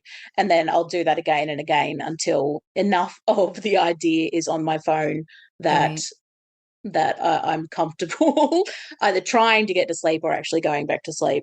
But all of my writing, all of Sandman, everything I've written since coming back has been on my phone. I thought if I got a laptop, I would be happier to write on the laptop with an actual keyboard. And then I got it and I was like, nah, actually I prefer writing on my phone. I can't even write on my iPad. Like I have an iPad with a sizable screen. I can't write on that. I have a Bluetooth keyboard that connects to the fucking thing. And I get that out and I'm like, no, I hate this. I could just go downstairs and my laptop is there. That's fucking wild. Yeah. Fully wild. I just don't type as easily on the laptop anymore with the regular keyboard. I used to be like lightning on a keyboard when I had my desktop, but I think I've just been so long without it, I've lost that muscle memory. And friggin' laptops, they don't autocorrect. They don't autofill. My phone does this for me. That's amazing though, to have written all that. I mean, for me on a phone, just because I am an awful texter. My fingers don't do what they're supposed to, and I'm always like going back. So I can just imagine my frustration at trying to literally write as much as you did, which is very, commendable and amazing that you can write in that medium. I mean, I'm still amazed when I hear people like notebooks, and stuff still writing that way. Yeah. Oh my gosh, no. I write so little physically anymore. I don't know how people would do that. And I'm hugely reliant on the autocorrect and autofill features. So maybe that's why I wrote it so easily. Maybe that's why, maybe it's harder on anything else because I'm so adjusted to letting the phone fill in my thoughts for me. Uh-huh. Aw. Well, I doubt the phone would be filling in all of those thoughts. Well, no, it doesn't come up with the smut, but it does, put an apostrophe in if I forget it. Okay. Or if I have such fumble thumbs, like I'm all over the place. So yeah, it is helpful. But no, I will at least, compliment myself that I come up with the stories. Yes, absolutely. Take credit for the stories, yeah. I guess the next lead in would be, we were talking about Sandman, then what prompted you to come up with the idea for Sandman in the first place? That was I've written it down. Sorry, just let me find it. Okay. It's so why is it so slow? There was a different Lights, Camera, Action. Yes, by Art Babe. So I just one day I happened to read this fic by Art Babe called Lights, Camera, Action, and I don't know what it was about that. It's delightful, by the way, but it is filthy and a little wrong. As you know, well, please explain for someone. Please explain for someone who has not read it. Basic premise. So basically, it's it's sort of I wouldn't say gender swap. It's sort of sex swap, but the lower parts. So Sam is cursed we presume in some way. It never really goes into detail because it's all very much focused on the dirty, wrong, filthy, bad part of it. And so he goes to Dean and he's like, help. But he's also like super turned on. And Dean is a little dark, more than a little dark in the fic, and helps him out a little more than he should perhaps.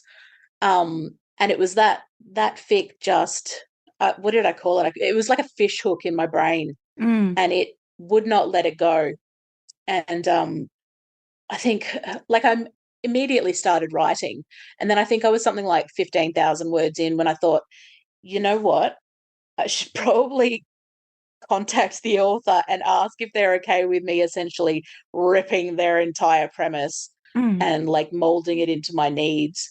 And fortunately Art Babe was super sweet and just was like flattered, which was great because I don't know what I would have done if they'd said, no, I don't want you to take this idea. Because I was invested by that point. So it was basically the premise of the genital swap and someone taking advantage of that is what sparked Sandman, and it obviously grew considerably from there. Yeah, because I remember when I'd first heard about Dreamer, and it was Carly had told me, you got to push through. The very beginning is really dark. And I was really like, I'm like, okay, because it was, again, when it's really great writing, you can get through it. But when the twist, and I think when I wrote the questions, I'm like, it wasn't really a twist, but finding out that, it wasn't actually something Sam was dreaming, but that's something he had actually done to Dean. Yeah. Just kind of like, boom. I was just like, oh my God. I'm like, this is actually a thing that occurred. And I think that, and I don't know if this is, Carly, I feel like Demonic Junkies kind of has that, it teeters that too, like for me, where like you're really pushing the boundaries of how much you're willing to accept from a character that you've truly loved and invested and, felt a lot for. And so I feel like in that way, you both really push the boundaries of like, okay, how much are we willing to trust? I think the authors too, to know that they're going to, as Carly likes to say, fix it. Like you're going to have to fix it. And like how, like, so was it that kind of with you writing it too? Like, I know you said it was just kind of like, it just kind of poured out of you, but were you also kind of because I'm trying to think of like the preset verse and what I had read of that. And I know there's like one instance of like gender swap, or there's a spell or something. Was it kind of wanting to test yourself too with how far you could go with the characters? Or did you just like, you were just exploring this idea and just wanted to see where it would take you? Like, what was your internal thought? It wasn't anything quite as forethought or complex as that. It was really that premise that I, nicked from Art Babe.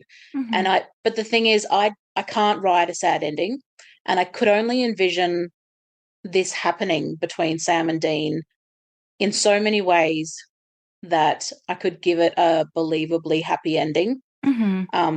Like because I mean, I love Art Babe's story, but that I don't see that coming back from Dark Dean taking advantage of a vulnerable Sam. Unless, like in Junkies, where turns out Dean's possessed, but he wouldn't do that ordinarily. So it was really a matter of, I think, because it didn't start out, my initial plan wasn't for it to be a dream. I think one of the other ideas I had was some time travel, where maybe Soulless, or I think it was always sort of Soullessy sort of vibe from Sam, going back to when time traveling back to when Dean was younger. But this was just sort of when I was mulling over the idea of how it could happen. But then I realized, I'm not going to be able to write this if I can't fix them. Yeah. Because I don't like to read things where they're not fixed. I feel very, very strongly about needing that conclusion that leaves them in a happy place. So yeah, I had to find some way of doing that myself. And the starting it as a dream, I love hearing that it surprised you when you realized it wasn't just a dream, it was actually a memory. I love that, because I don't think I considered that as like a twist. It was just because that was always what I was planning to write once I actually started writing it. Yeah. So it's nice to hear that was a surprise, and that it was sort of a fun element, or at least an engaging element that helped you get over. Well, then I was like invested through. Because then I was like, it was weird because I was like, you would think that would not I'd be like, no, I'm out. But now I'm like, okay, that this is like something that's literally happened and occurred, and the fallout it is from the super confronting. realization. Yeah. Yeah, it is super confronting. The first, I think, couple of chapters where he's having those dreams, and I sort of wanted to put a disclaimer in, and I did in small ways, like, I don't write. I put everywhere that I don't write unhappy endings, but not everyone looks at an author's previous work or in their profiles or anything like that, and some people don't even read the author's notes, so it's only going to go so far. And some subjects, even if they don't persist, even if the theme doesn't persist through the whole fic, they're still like, no, look, I can't get past that. Yeah. So I'm always super grateful when people trust me, or trust the writing, or enjoy the writing enough that they're willing to move beyond the horrible things that I do to the characters to get to the happy ending. Yeah. So that's, I'm grateful to every reader who actually sees that and thinks, oh, what are you doing? And then keeps going anyway. Well, I almost think that, so, I mean, I feel like for me, like, because I had read the West series first, I already knew the love and care that you had, for the characters. So I think to start reading Sandman, I think was like, okay, I trust the author. Like they know the characters well enough that they're taking me on this, journey that I know I would not write, like I just know in my brain, I just wouldn't write this, because I think even though I know you said you want happy endings, and I know Carly does happy endings. Carly likes, sleeping, getting together and doing the cuddles and stuff like that, like in a lot of their stuff. So I know that that's going to happen. It's just like knowing the quality. And like you said, for me, it's the caliber of your writing too, that I know I'm in for a really fun, not fun all the time, but I know I'm going to experience a lot of ups and downs. Like the ride's going to be worth it, to get to the destination. And that's really important. That's awesome. Yeah. That's super, super validating to hear. I just love it. Just continue, carry on. Good. Well, I was going to ask you real quick: is the lights, camera, action? Is that just a one shot? Like, is that a very quick? It Like, is. just okay. So that Although I think that I just gives you noticed that that option, right? What's that? Sorry. No, like it just gives you the option of one shot. You don't have to worry about closure. You know, like it's just you've got just like, as Carly constantly reminds me, it's just a scene. Just focus on the scene. Don't focus on anything else. And I wish I could write like that, because there are a lot of dark themes I enjoy in fan fiction. I wish I could just, like, some of these horrible little ideas I get. And when I say horrible, I mean filthy, dirty, wrong, bad, all of that stuff. So, you know, not necessarily talking trash about them, but also acknowledging that they're kind of complex and questionable. Absolutely. I wish I could write some of those things and just leave them there, but my brain is just not, like, emotionally, I'm not wired for that. But I very much admire anyone who can do something awful to the boys and be okay with leaving them there, because it's not part of my soul. It's not. I need them to be okay. It's I almost feel like, you know how like they say like you get the connection. It's almost like I was horrible at one night stands in real life. I can't even do it in fiction. Yeah. I can't. It just doesn't work for my brain. My brain's like, nope. This is not what we're doing. Yep. That's not what we're doing. Yeah, no, I am going to say some people want to explore things that they can't do in real life, and some people just can't write things that they won't do in real life. And that's totally fair. It's all valid. I think what I wanted to talk about in relationship to Sandman was I kind of wanted to put Carly on the spot and kind of ask Carly, why? What? Because I wanted to know, because I remember hearing about Dreamer from you. So how did you come across Dreamer's work? What was it first? Was it, because I honestly don't remember. Was it Sandman first? It was West. It was West. It was West first. Okay. And then I went and read every like one shot, because you've done a couple of one shots, haven't you? The vampire. Well, shorter ones, yeah. Well, they're one shots. A one shot is not an indication of length. That's true. Yeah, no, good point. So there was a couple of them, and I went and read them, and then I was like, okay, I have nothing. I can't remember if I read Preset, or you might not have even started posting Preset then. But I remember I went West, one shots, Sandman, because I remember commenting to you like, Presets I posted after I started posting Sandman. Yeah, because I was like, I have nothing else to read. I'm gonna have to go and read, because it was the length. I was like, oh fuck, because I wasn't reading massively long fics at that point, so I was like, Jesus Christ. So I was like, well, I guess I'm gonna have to wade into this. But I was already talking. I was already talking to Dreamer before that point. So it was West that drew me in, and it would have just been. Was West newly posted? Because I can't remember if I found it like in the new stuff, or if I was going on one of my Sam Dean tag searches or something. What do you mean by newly posted? Because I definitely, like, when I found it in November, had it been up for a while, or was it? Was it new? I'm just looking at my post. I don't feel like it. I feel like it had been like right around that time. Yeah, it posted in. Oh yeah, Run It All Over. Duh, that's the first part of West. That was sorry. That was the 11th of November. So and I think I'd commented on the 12th. You were on it. Yeah, so you there was so I must have subscribed. No, I must have found it, because like I go sometimes. I haven't checked like the SPN like feed, I guess, for new fics in like months now. But at the time, I was regularly, and then I'd have like a few searches open with like specific tags. So I couldn't remember if I found it through a specific tag or through the new searches. But finding it new makes more sense, because there was like 4 tags on it.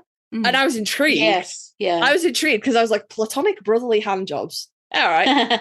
So I've got to say, you're real fucking lucky, because something with that few tags, I would have normally gone, nope, and just scrolled on past. But I was like, even I've gone back and added more tags to the West series, because I didn't have that many on there.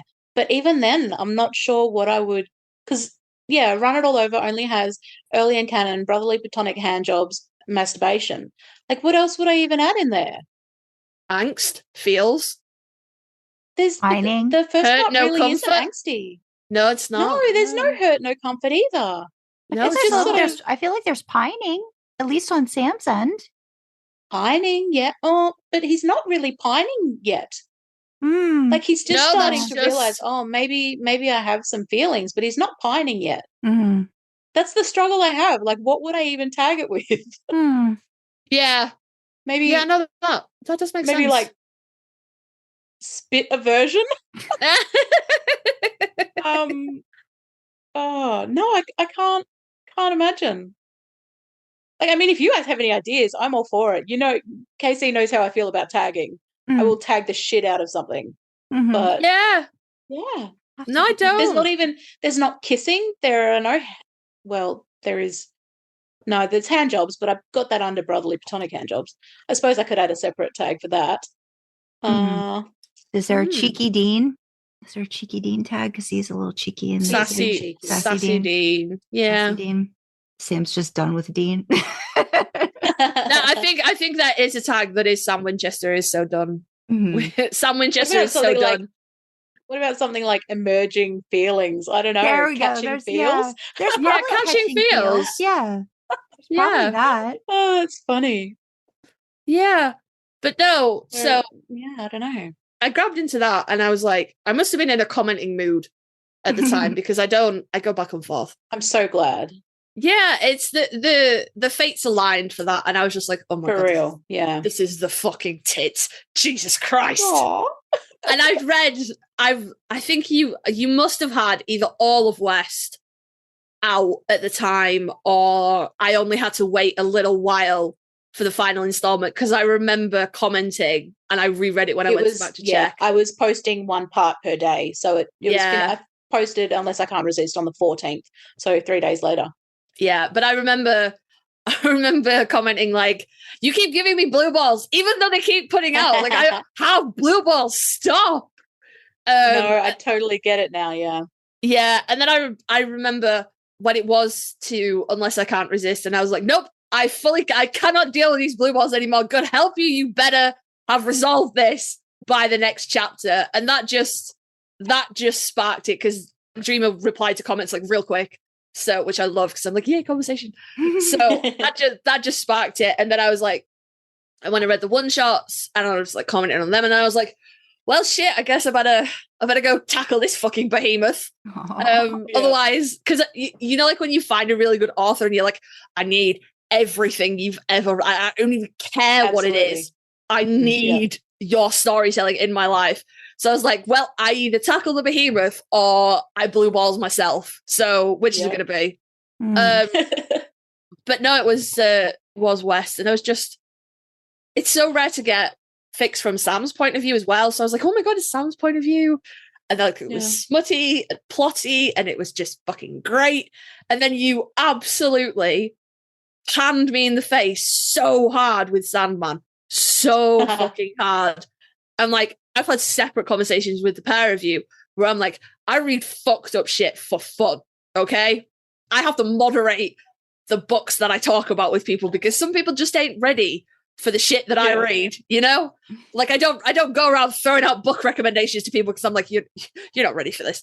So when I say the first few chapters of Sandman made me sick to my stomach and left me going, I don't think I'm going to finish this. Like physically feel ill reading this because it was so unrepentant. You know, you never, there was nothing from Soulless that was anything other than fuck you got mine, you know? Yeah. Like, there's never a moment where he is redeemable. It's just pure, I don't give a shit. I'm getting mine. Yeah. Yeah. And it's just, oh man, I don't know. And for the record, I'm fine with that reaction. Like, I think most people would have that reaction. I know there is a subset of readers who will enjoy that, like, and you know, it for what it is. And I'm not going to lie, I'm one of them. But I'm also fine with the fact that some people, as detailed and like sexual as it is, It's just not going to do it for a lot of people because of the way it's happening. And that's fine. Like, that's fine too. But I do want to acknowledge the ones out there who will read it and be like, fuck yeah, this is for me. Yeah. Because I think a lot of people would be shy to say, yeah, actually I found that hot, because it's I mean, there's evil in what happens. If it was in real life, I would be vomiting on myself if that was a real situation. But in fan fiction, it's everything's different in fan fiction. But no, I like I said before, I can't thank enough the people who finding it vile and like have this physical visceral reaction and push on anyway. So I appreciate that. It's interesting because like we just get bits and pieces of Soulless Sam on the show. And I think there's a reason for it, because I think if you got the full on what Soulless Sam could have been capable of, just like Demon Dean to an extent, in how its surface are just bits and pieces here and there, where this takes that recklessness, that not caring, that just being about me and my wants and needs, and inflicting that on someone who, in any other circumstance, they have given their life for and would do without a moment's notice. To see that in such a way, it's hard to stomach. It's difficult. But it's also, I think, what makes fan fiction this great connecting tissue and like expansion of what we're given in canon. And again, it's why I think we read fan fiction, because we want to see what other people get out of the story. Some people just want the same thing over and over and over again, like this is what I want. This is what I'm comfortable with. And that's, to everybody's taste and likeness, it's all different. But I think that if you're willing to give other viewpoints a chance, you can just run across some really great fiction, which I think Sandman is. West will always be my baby. Like, I just love that. I'm fine with that story. We've now established a I don't know what you call it, like a rating system for Carly, which is like blue balls to completion. Like that's our rating system now for like fan fiction. I was going to say, like, it's amazing that our friendship managed to get off the ground, considering there's no penetration, well, except for the fingering in part 2. There's no actual penetration until the 4th part. So thanks to you, Kasey, for pushing through so that we could, our relationship could blossom. Yeah, well, so we both have feelings about that. We don't feel like it's finished. Done until a dick has been in an ass. But just put it somewhere, like in something. Yeah, no, that's why the comments where I was like, blue balls, what the fuck? And Sandra fully doesn't get it. Sandra's like, no, I felt everyone was there. There was, to me, every part felt like it fit within that part, and I felt like there was enjoyment, arousal. Boom! Like I saw that, and for me, I was like, I was good with it. I felt each one was hot for different reasons. Like, and it was the buildup that was like everything was like just a little taste, like just a little tease, and then a little bit more, and then a little bit more. I don't really know which one is. I think I go back and forth about which one's my favorite. I really like the shower one because the imagery in that one is just absolutely amazing. Look, Wet Dean, you can't ask for much more. And then like both their bodies together, and like just all those thoughts and feelings, and like everything that was going on with it was just really, really just, I think, image wise, and the detail of everything is just amazing to me. Look, I can only take so much credit for that. Like, I can't stop it from happening. It's like I can't. I'm so bad at being concise in a sex scene, in any part of my stories, really. But people enjoy it. So very much so, because good for you, good for me. We both enjoy this. But I gotta say, part 2 is my favorite. Gun to my head, part 2 is my favorite, but part 3 comes like a fraction behind part 2 for multitude of reasons. But reason number 1 is that you turn the whole, you sure got a pretty mouth. It's always Dean. Everyone comments on Dean because Jensen was blessed by the mouth gods. So you were like, no, fuck it, we'll turn it around on Sam. And I love that. Secondly, it's one of the very few times in canon or in fic that you see Dean kind of like, whoa, just a little bit wrong-footed. Like, he's not expecting something sexually, intimately. You say wrong-footed, but he was literally like pulled up and like that's it. He was all like cocky, big talk, and stuff. He was Sam handled. There was some Sam handling going on. Yeah. But I love the Sam handling. Yeah. I'm there with you guys. Sam handling. One of my favorite things is that you, Dreamer, you write quite neutral, which is to say, if one didn't know where you were from in the world, I don't know why I tried to censor myself. Like, people are not going to hear you and go, aha. But yeah, if one didn't know where you were from in the world, it wouldn't be apparent in your writing, except for that one line in the third installment of West. Because which line? It's either Blowy or Hummer. I think it's Hummer. I think Blowy would have been too obvious, but that Hummer, is that is not a like colloquialism for a blowjob in the UK, and I've never seen it in like a fic that I know has been written by an American. So I was like, clearly that just snuck through just a little bit. Did. I Sandra, I love it. I've heard that before. I don't feel like that's something that'd be like, oh, immediately to me, like, oh, that's somebody from outside of the United States is. Why are we all censoring where you come from? I put in, no, we're not. I'm from Australia. I think it's kind of obvious. I know, but like, I'm fine with that being. I caught myself going, if one didn't know where you were from, and then Sandra followed me, and I was like, because I'm my brain is bouncing all over the United States because I know everything about the whole entire United States. So I was like, has that ever been? And I feel like it's a thing that I've heard before, just not as. I'm going to Google as blowjob, Honestly, I do put in quite a bit of effort to Americanize my writing. Like I do backward, forward instead of backwards, forwards, which British English would dictate. And I chuck in those. I remove those U's where naturally I would want to spell things with a U. And I try to get the Oh no, I don't use forever. I try to use American sayings and stuff, but like I've said to you before, Sandra, I really admire in your writing. Obviously you are American, and so you have all of these tiny little details and this ease of like drawing on knowledge that you have to set the scene so clearly in America and the American vernacular, and just like Sam and Dean, born and bred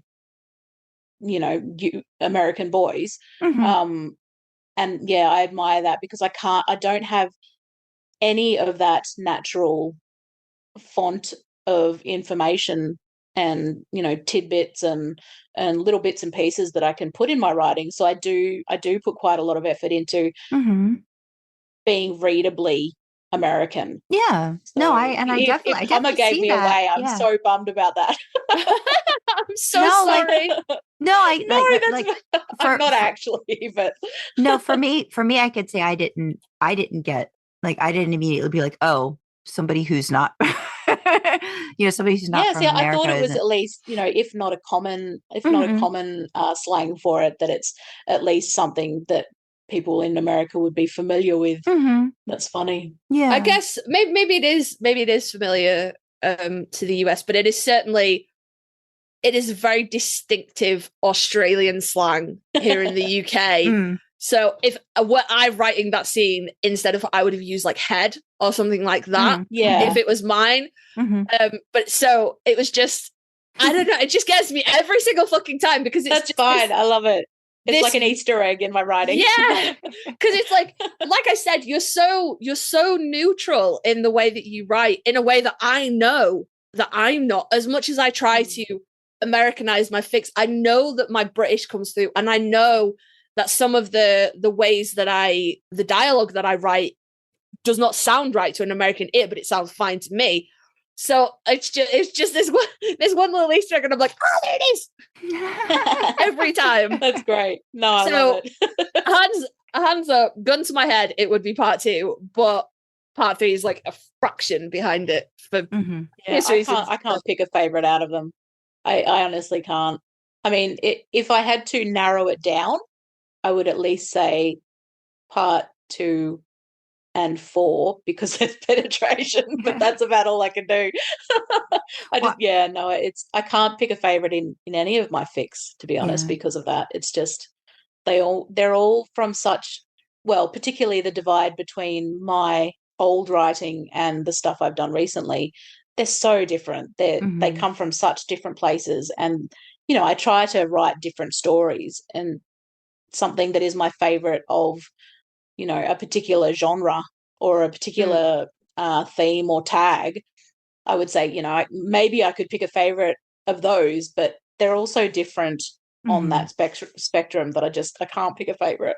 They're all my babies. Yeah. They're all your muffins. Yeah, that's fair. I'm getting ready to narrate the last second. I've just finished the conversation on the phone where Dean's like, wait a minute, you don't have any clothes on. Stay right there.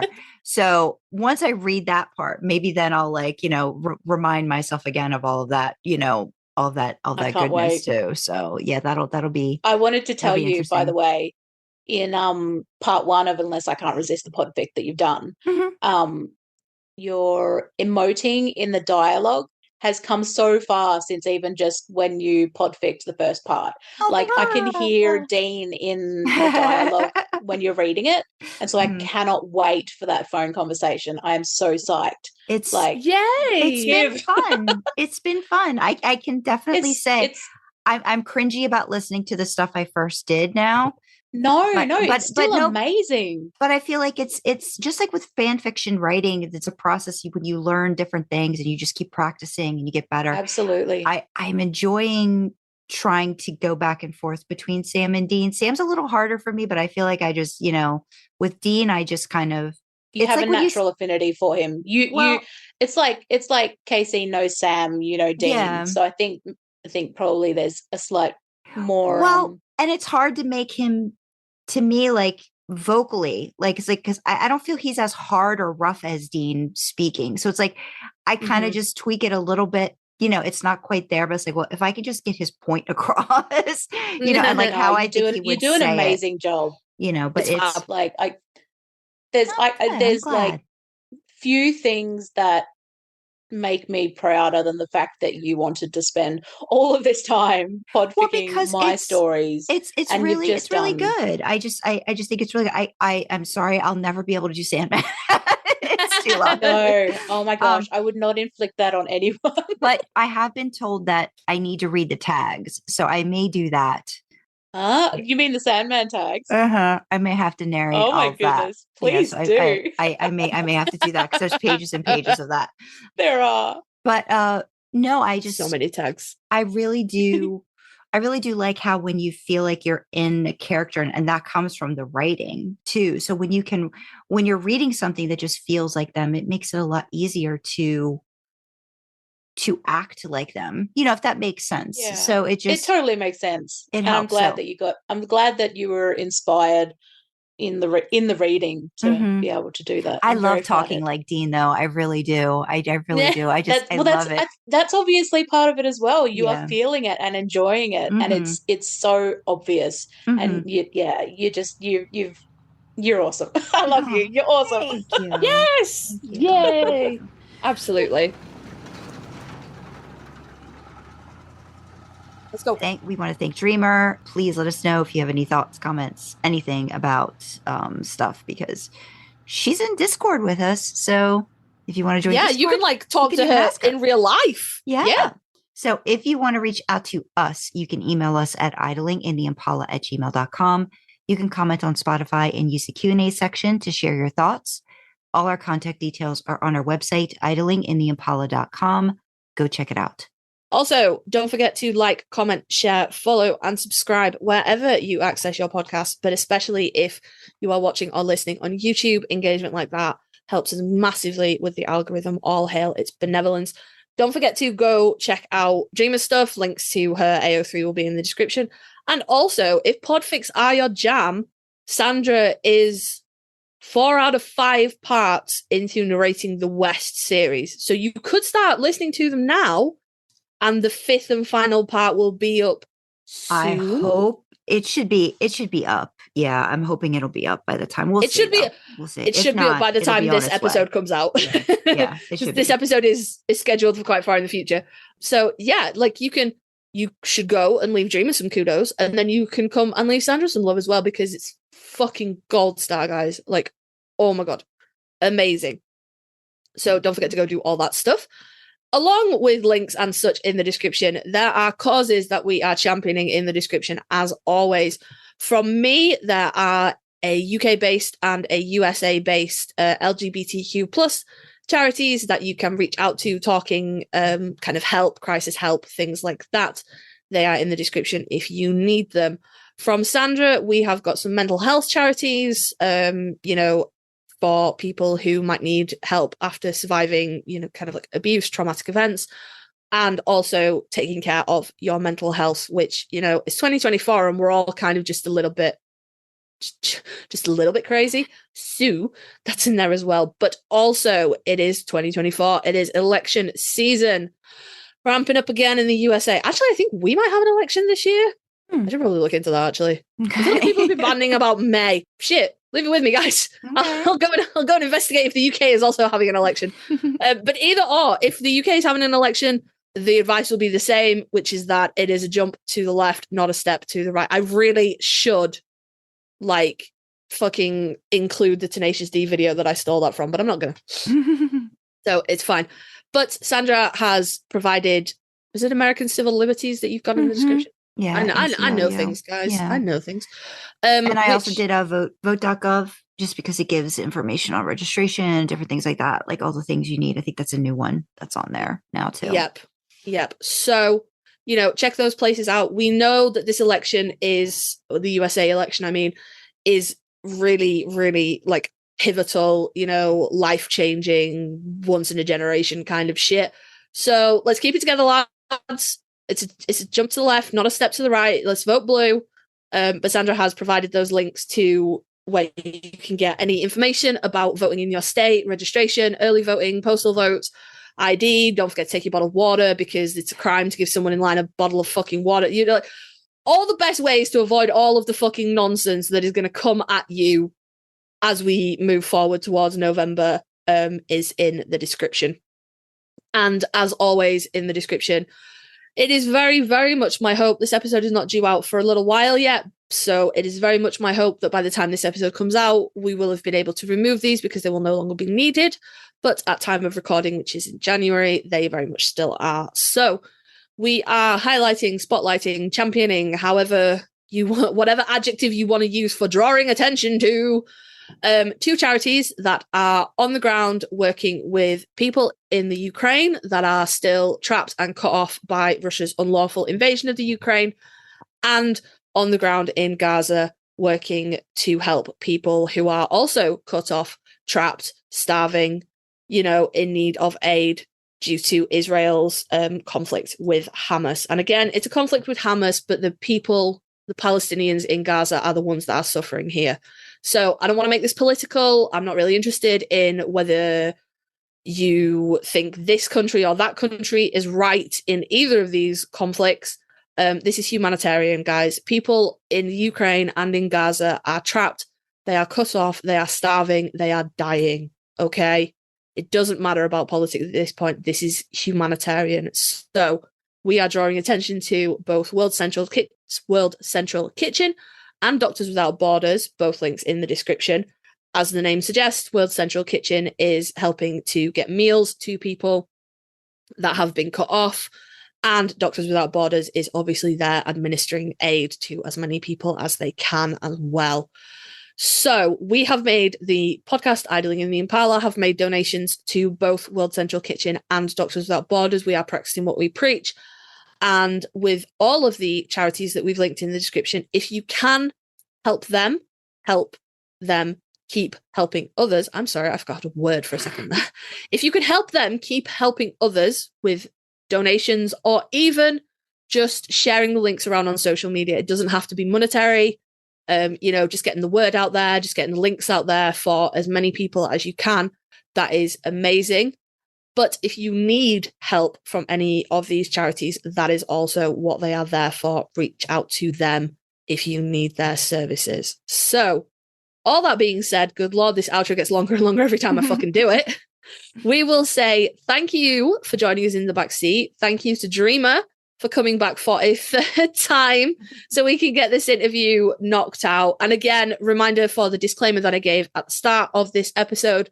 The audio in this episode has been gathered over 3 different recording sessions. And because I'm a pain in the ass to my friends, right in the middle of those, I decided I was going to change my name. So depending on when the audio is from, you may hear Sandra and Dreamer refer to me as Carly, KC, as in KC, or Kasey, as all one word. This is neither of them dead naming me or being transphobic or anything like that. I'm just a pain in the ass.